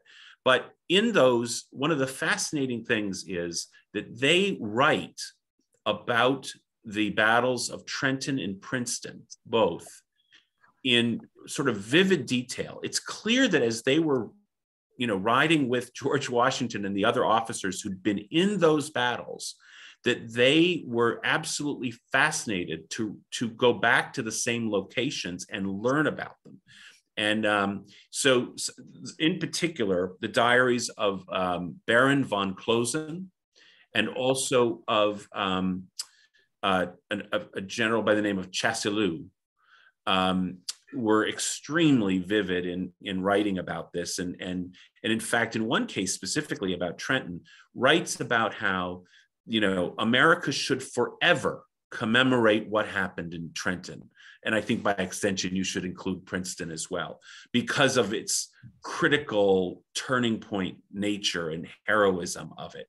They were really enthralled by these stories, and they wrote about them, just a few years later, having had a chance to hear about them at the very sites from the soldiers and officers who'd been there. So good question. Are you having, are you the gentleman who was trying to be in touch with me at the Princeton Battlefield Society that we didn't quite connect, but another one of your colleagues? Well, you and I talked maybe 3-4 years ago yes. about some similar topics. And All then right. again, I reached out to you recently. We were going to talk, but yeah, I mean, it's obviously a great opportunity for some collaboration with your organization at the Battlefield Society. Quite agree, and look forward to having you make this presentation to that. Two other quick questions. One is, what specifically are you working on to diversify the inclusion, if you like, of all historical aspects and peoples who were in this march? You mentioned the 1st Rhode Island. And by the way, you probably know that there is a 1st Rhode Island reenactment unit down in Trenton. Yeah. That's quite active, Algernon Ward and so on and so forth. Okay, yeah, he's a good friend. And I had a great time introducing him to Senator Zwicker at your battlefield reenactment on January 8th. Good. Yeah, we had a good time. So just quickly tell us what specific things you're doing to make sure that outreach is made. What techniques are you finding effective in so doing? And then I have another question about the signage conundrum. Sure. On the diversity issue, one of the most important things is to partner with people like Algernon Ward's 1st Rhode Island Regiment group. He and I are going to do something in March, for example, for a group called Urban Promise out of Trenton. They have a group called Trenton Trekkers, and we're going to take them to one of our Revolutionary War sites. We're going to, they're going to get to do some drills as soldiers with very fake guns. It's a way of starting to, over time, we'd actually like to develop into a bit of a boot camp. I think an important opportunity I'd love to see happen in the state is to use the folks like Algernon to teach young, diverse kids about reenacting and what's involved. Because when we get to 2026, if we don't have diverse reenactors, we will have what I call an equity crisis for our 250th. I mean, we've got to show if a quarter of the of the soldiers marching to Yorktown were non-white, I mean, we ought to aim for our reenactors also to be similarly so. And one of the risks is, as great as the story of the 1st Rhode Island Regiment is, that was, you know, a lot of people like to call that the Black Regiment. But the truth is almost every regiment was integrated, except a couple of them from the South. And so we should make sure that we have diversity as much as possible as we get ready. And it might be an opportunity for, you know, Princeton to work with Trenton in that regard. We're looking for partners to help us with this idea of a boot camp. Offline, I would love to have a conversation with you further on this subject, particularly as how to unite the efforts of Trenton and Princeton together in this important effort. We have a lot of work to do in this area, and I would like to talk and it's one other thing that I think is it really should be done. There should be a monument to the 1st Rhode Island Regiment. I think it should be in Trenton. Yeah. I have a spot in mind that ought to tell that story. And are folks aware of a couple of things? That the Museum of the American Revolution in Philadelphia is, first of all, about to launch a Black Founders exhibit in February, but it's going to go into November. It is an absolutely important exhibit that folks should try to go to. Mm-hmm. And one of the most wonderful elements of that exhibit is that the renowned Revolutionary War painter, Don Troiani, has done a painting of the 1st Rhode Island Regiment called Brave Men as Ever Fought. And it depicts the 1st Rhode Island Regiment passing Independence Hall on their way to Yorktown, as they were observed and written about later by a young Black teenager, James Fortin, who later became a wealthy, free Black leader of the city of in Philadelphia. That painting was done using the Trenton-based reenactors that Algernon Ward leads as his model. Yep. And it is just a wonderful painting and tribute. That painting's in Philadelphia. We the reenactors who are the models ought to model for a monument, I think, in Mercer County. That would be a wonderful idea. We could certainly endorse that. Just quickly before Christine chimes in, on the question of signage, this is going to be a sticky issue, I'm foreseeing, because you have, as you said, federal, state, county, local, and everybody has their own opinions about what this signage should look like. Are you coming up with a standard signage so that you could have? Well, the Park Service does that, and I'll tell you, I have not been entirely thrilled with what they've come up with, because I think they sometimes are too big. And I also think that sometimes they don't appreciate the fact that they need to be co-located with other signs. Are you working with Crossroads of the Revolution in this regard, which has also aspirations for signs? Yeah, we're working somewhat with them on that. I mean, certainly there's a good relationship. I think I've not personally got too engaged in the sign thing. It's that's a challenge that awaits, and I'm sure we'll have some thoughts about it as well. Right. Congratulations on your good effort. Look, I hope that you and I might connect offline. You can connect as we were hoping to do about the battlefield. So, okay. Over to you. That would be great. Christine, did you have a question? Yes, I really appreciate this, Mr. Fay. It's great to see that this is coming, into attention by the public and other groups. I don't know if you're aware of the fact, and I wish I could remember what year it was. It was probably about 25 years ago or more. There were some, because I was involved with placing them, but there were signs put in Princeton on the right-of-ways for the Washington-Rochambeau Trail, and I was wondering if you were aware of them. I'm not aware of that. And I don't know if they're there. The nearest signs I'm aware of are up in sort of Bridgewater. Wow. Okay. Because we did put some. I think there were maybe 3, and I just wanted you to be aware of that. They maybe because of road work and whatnot, they've been removed, but they were there a while ago. Yeah. Christine, and you don't remember the location exactly, or? Yeah, I mean, I really don't. You know, it was a quick thing that we suddenly had these signs and we had to know where the trail was to put them. But I can't give you a location at this point. I'll have to think about it. And if I do anything, I'll let you know. Well, that would be great. Or you could let Elizabeth know, and Elizabeth could let you know, or, you know, anyway, we'll keep that communication open. Is there anything else that we can do to help with your well, the main, I mean, I think there's a very practical thing, which is just we'd love to get some direction from you as to whether you'd like the Park Service to weigh in on the various projects that are proposed for the trail site.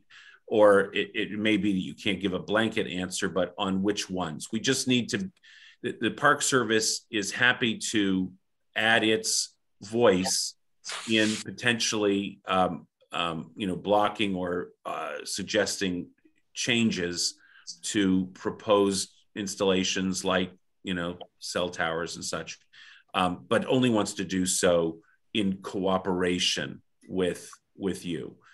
If something you want to, you know, it may just be that when you hear something that it's on the trail that you'd like to modify or stop, that you should let us know. And I think now Elizabeth has been connected directly with Johnny Carowin, who sent his regrets. He couldn't be here. He would like to have been here tonight. He's the trail administrator. I had another commitment. He's based out of Valley Forge, and he from time to time is in the area. And, you know, that would be helpful. You know, more broadly, you know, we'd love your help in informing local policymakers, whether it's the council, your planning board, or your master plan committee or whatever, about the trail. I know that you're in the process of a new master plan. I would hope that this could be acknowledged in the plan and incorporated in some way, and that would I don't think it's in the current one, and so that'd be great. And then anytime there may be an opportunity to you know, collaborate on whether it's signages or monuments or what have you, it's just such a special story. We'd love your help in telling it. Well, definitely. Elizabeth, did you want to add anything or? No, I just wanted to thank Brad for, you know, taking the time to come out here. It was pretty short notice, so really appreciate it. I think that the commission is appreciative of the information they provide and the availability of you and the Park Service to support us on projects that we feel that perhaps, you know, a few more teeth on our side is helpful sometimes. So good. Very much appreciated. Excellent. All right. Thank you so much. All right. Have a good night. Good night. Have a good night. So we're going on to public comment. Is there anyone in the public with their hands up? Yes, there is. Her name is Cynthia Parker. I'll bring her in. Okay.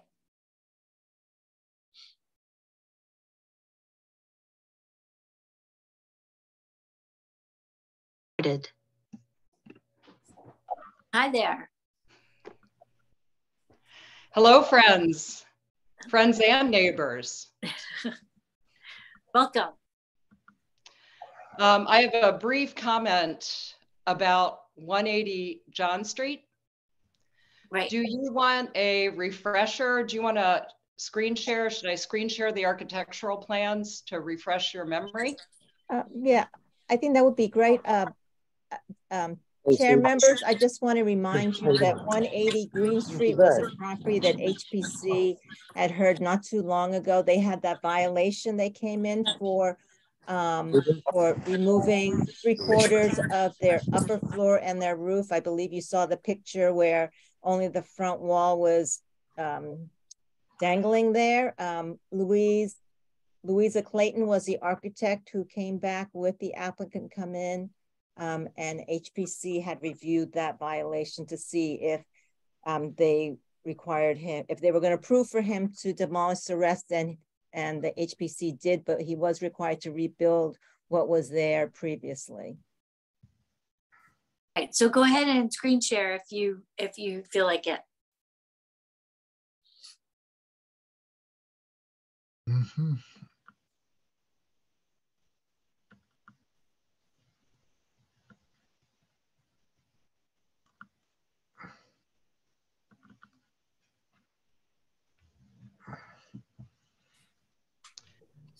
Well, it's not going well.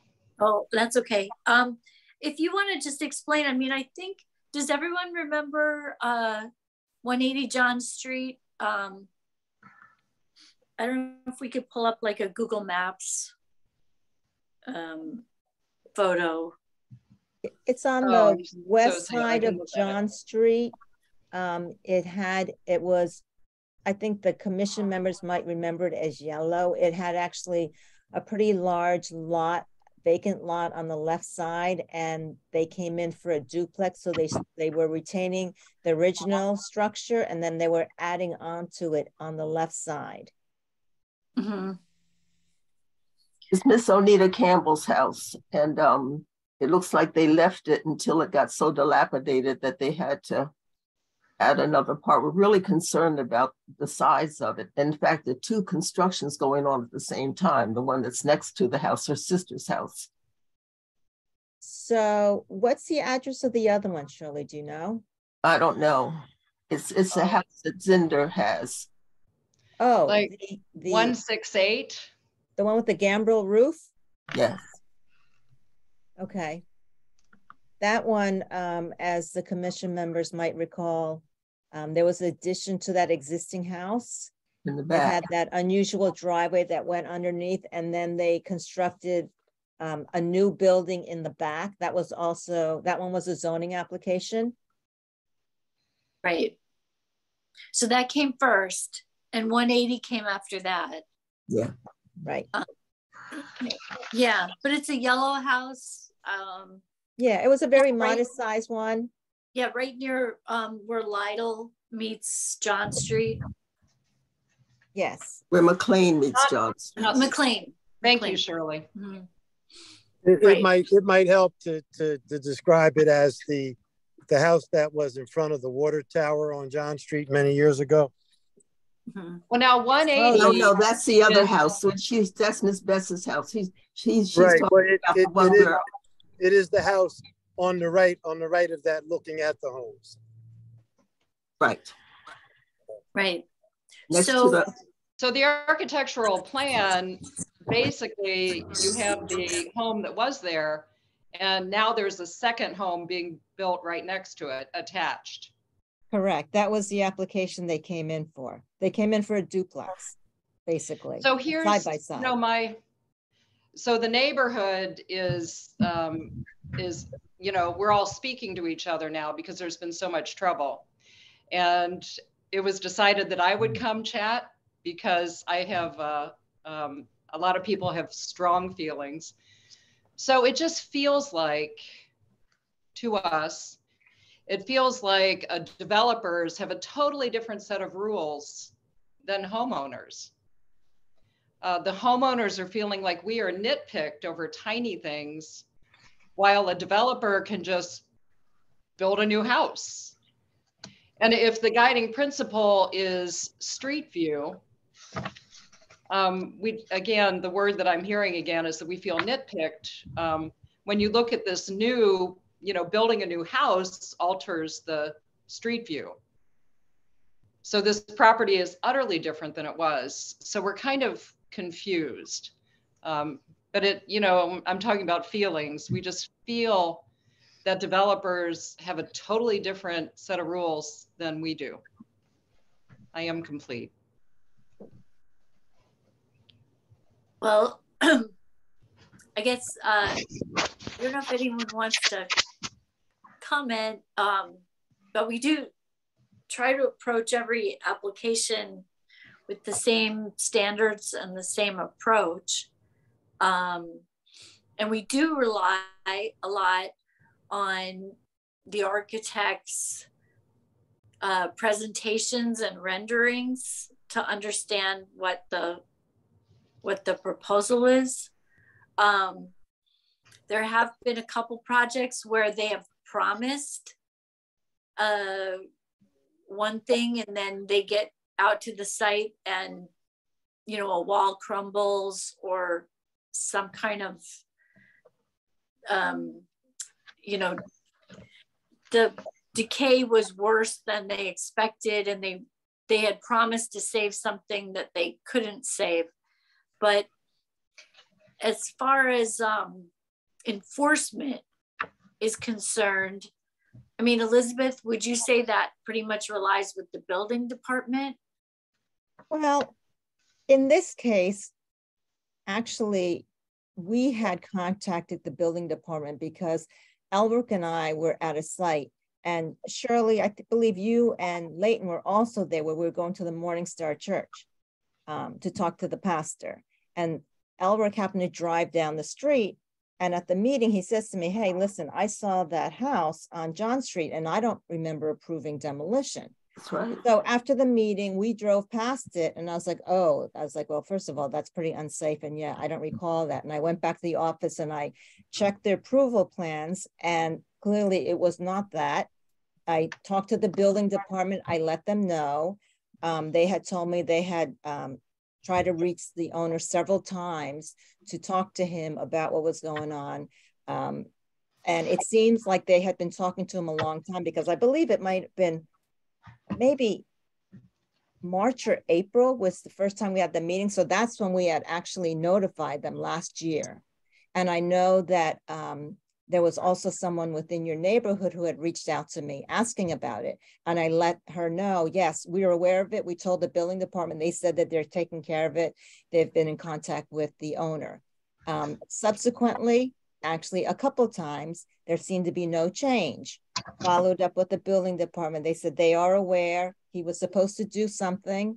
Obviously he didn't. And I think that they were trying to, you know, work with him to hopefully come out with a favorable result. Obviously it was a problem because finally we had to issue for them a violation to come into HPC because it had been too long and nothing was being improved. And that's when HPC had seen them. We asked the building department, okay, they really you need to stop their permit. You got to put a hold on it until they resolve this, because they haven't done anything in a long time.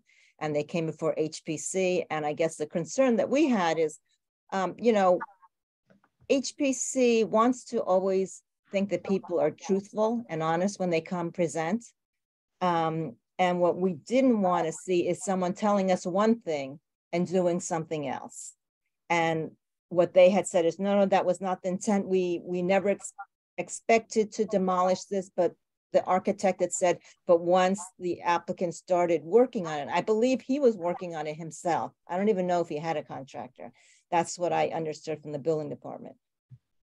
That he found that it was something that he could not repair. And we had advised them, you cannot just take it upon yourself to take it down because you feel like it's not worthy of retaining, that you have to come before HPC. Oh, thank you. That's the property. Yes, on the left. And as you can see, I believe the way it stands right now, the front of the front wall is existing, the roof and the other side walls have been removed. So again, a dangerous situation. It's been that way for months and months. Cynthia, maybe you could advise if it's changed from what I recall, because I went there probably like 2 or 3 weeks ago and it still looked exactly the same. And I had reached out to the building department after Cynthia had stopped by, you know, with this concern. They had said that they were meeting with the neighbors. And I don't know, Cynthia, if you were in attendance, but they said that they had met with the neighbors. And they said that actually the owner currently is in compliance. So, you know, all of that is under the building umbrella. Yeah, I think we were just surprised that you can just build an extra house, basically. So this is what I recall from the application. I believe they came in for a concept review, and I believe it was always intended to be a duplex. And, you know, commission members, correct me if I'm wrong, but I believe the reason that they were supportive of duplex, because one, it was a larger lot. I don't know if it was a vacant lot on the left side or if it was just a large lot. And because the neighborhood is built on single family and duplexes, they felt that it was appropriate to permit them to do that. I don't know if any other commission members want to chime in if they recall. But what I saw was adding on to the house that's there. And the one thing they talked about was a porch. And I noticed that the porch really wasn't a porch where you could sit and enjoy. They just put it there because we said that this neighborhood has porches, but we never thought it was going to be such an enormous, you know, and I don't know what they're going to do with the existing house, because I think they just waited until it got to the point where it was just not going to be structurally viable. So I don't know whether they're going to tear that part down or not. But not only is that going on, the construction next door is going on. And, you know, I know that almost every week I get calls from developers wanting to know if I will sell my house. And I just think that our community is becoming a commodity because developers are coming in and the people don't live here, but they build the houses and they get the money for whoever moves in. But we're just really concerned. And I know Miss Onita's niece, Penny Carter, who used to be the clerk of the borough, she is extremely concerned about what happened to that house. Yeah. And we have gone by and taken pictures, but I guess there's nothing you can do now because they built this whole big hole where they're starting to build the other construction. So Shirley, I mean, my understanding from reviewing the application is originally they were supposed to retain this whole house, the yellow house that you see here. What they were going to do was they were going to remove the left wall where the new duplex was going to be attached. Yes. But everything else was to be retained and restored. Exactly. Yes. I believe the applicant's attorney came in, and I don't recall because, you know, as I said, there have been many applications that have come through here, but I believe that they came in stating that the applicant was an owner who was going to live here and rent out the other half. But I just don't want to, you know, guarantee that that's the case. But I have to say, oftentimes applicants do come in and say that, and there's really nothing that I know that the HPC can do to, you know, verify it. And I don't know if it's something that it's appropriate for us to verify anyway. I mean, I guess property owners are allowed to do what they are, whether they develop it and they sell it or rent it, or whether they live there. However, I know that oftentimes the HPC really likes it when someone is going to be living there because it's always been a community and they would like it to continue that way. Well, it's sort of not happening. Yes. Well, Elizabeth, if a neighbor finds a construction site to be unsafe or nothing's been happening for months, should they stop by the building department or talk to the building department? I mean, yes, or they could call the building department as well. My understanding is that someone can pull a permit, and the permit is good for 1 year as long as there is some activity. And if there's some activity, the permit can continue for years. But as I said, I was told by the building department that this property owner was doing a lot of the work himself. And I don't think that he was actually competent to do that type of work. And Cynthia, maybe you can discuss, because you live on the neighborhood, you see it often. My understanding is that there is a new foundation that was poured. I assume that he didn't do that himself. He hired somebody. Yeah, he did hire, he hired a firm out of Philadelphia that had trouble. They worked during the day at a different site, so they would come here at night to do the work. And so it's just been, it's been sketchy. So, Elizabeth, maybe you could advise us. Is there anywhere in the Princeton Code, whether it's historic district buildings or not, about demolition by neglect? You know, leaving the building open? We don't have anything in our ordinance. We've talked about how can we add that in, you know, but we do not have anything in our ordinance. That's what I wanted to know about. Yeah. All right. Well, thank you for bringing it to our attention, and we'll try to advocate with the building department to see if they can put pressure.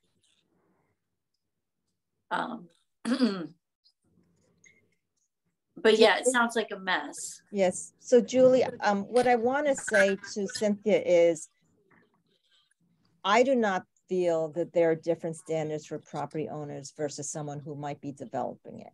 I mean, I don't know what the commission feels, but I feel that the commission is very consistent in the way that they review applications.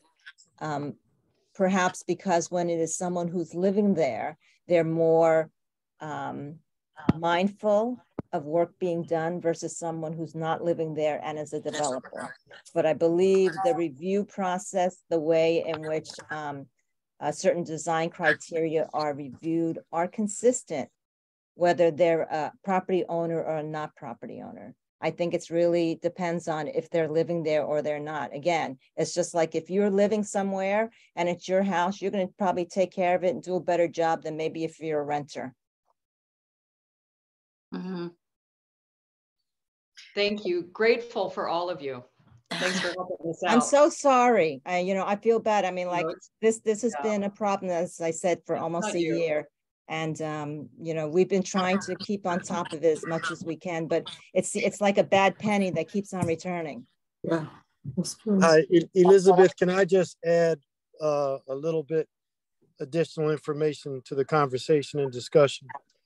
You know, Cynthia, we've talked. I live in the neighborhood too, and Shirley mentioned that there's two homes side by side, and both have construction on the inside pieces of both of the lots. It looks like pure hell on John Street. It almost looks like a war or a battle zone, and I ride down the street oftentimes, and I understand exactly what Cynthia and her neighbors are feeling and thinking. But I want to make sure that HPC is careful, because I also heard you say, Elizabeth, that according to the building office, that the owner or the developer, the owner in this case, is compliant. And I would just ask people to be patient, because I have personal experience of being in that house not so long ago. And I can tell you that that wall that is gone now was almost gone the day I walked in there. That house foundationally might have structural integrity, but the walls and the floors do not. The house is a mess on the inside. And the fact that HPC granted the duplex for a house right next to it does make sense for the neighborhood and what is there. But again, if you look at the front of the house, it remains intact from the streetscape, direct look at it from across the street. They have the porch, they have the front facade of the house, and it looks as if they're preserving that. And I'm sure that whatever was proposed as the duplex will be an in-kind look to the house that already is existing. So I would just ask everyone to exercise a little caution and precaution, because my experience is when people are developing or are owner developers, that they take due care, make sure that it is fit and it does comport with the neighborhood. And I would just give this individual the time that he or she needs to bring this project forward a little bit more, so that we can all see what it is that is being done. I think that's only fair. And, you know, rather than us jump to conclusions and think it's all bad, let us wait as it moves forward, keeping an eye on it, and keeping in mind that the building department says the people are compliant, and let's have a little faith in our municipal government and staff and see what happens going forward. I would just ask people to be as patient as you possibly can, whereas we all hope for the best outcome. Thank you, Leighton. All right, I know you got a hard stop. You got another meeting. Yep. Thank you so much, Cynthia, for coming in. We always appreciate input from the neighborhood. Is there anyone else from the public who would like to speak? There is one gentleman, but his hand is not up. Okay. Well, we just have meeting reports left, member reports, and then adjourn. So any other business? David? I can just follow up on something we discussed earlier, and that was about the lot that's being sold related to the Gulick property. The property was on the open market for 10 days, went under contract, and is actually due to close at the end of this month. Oh, great. So that means the money will be freed up to restore the property. Hopefully. Hopefully. The person buying it is a well-known local builder. Yeah. Who's probably very solid. Deal's probably Okay. going to close. okay, good. All right. Well, that's good. Well, thanks everyone. Really appreciate it. I hope you have a great evening, and we'll be back in February. What is it? 27th, I think. I think it's the 27th. Okay. All right. Well, you'll get reminders. Anyway, appreciate everyone's participation. Thank you so much. And Master Plan Subcommittee, hope to hear from you next meeting. Thank you. Bye, everybody. Bye. Bye. Have a Take good care. night, everybody. Thanks, everybody. Bye. Good night. Thank you.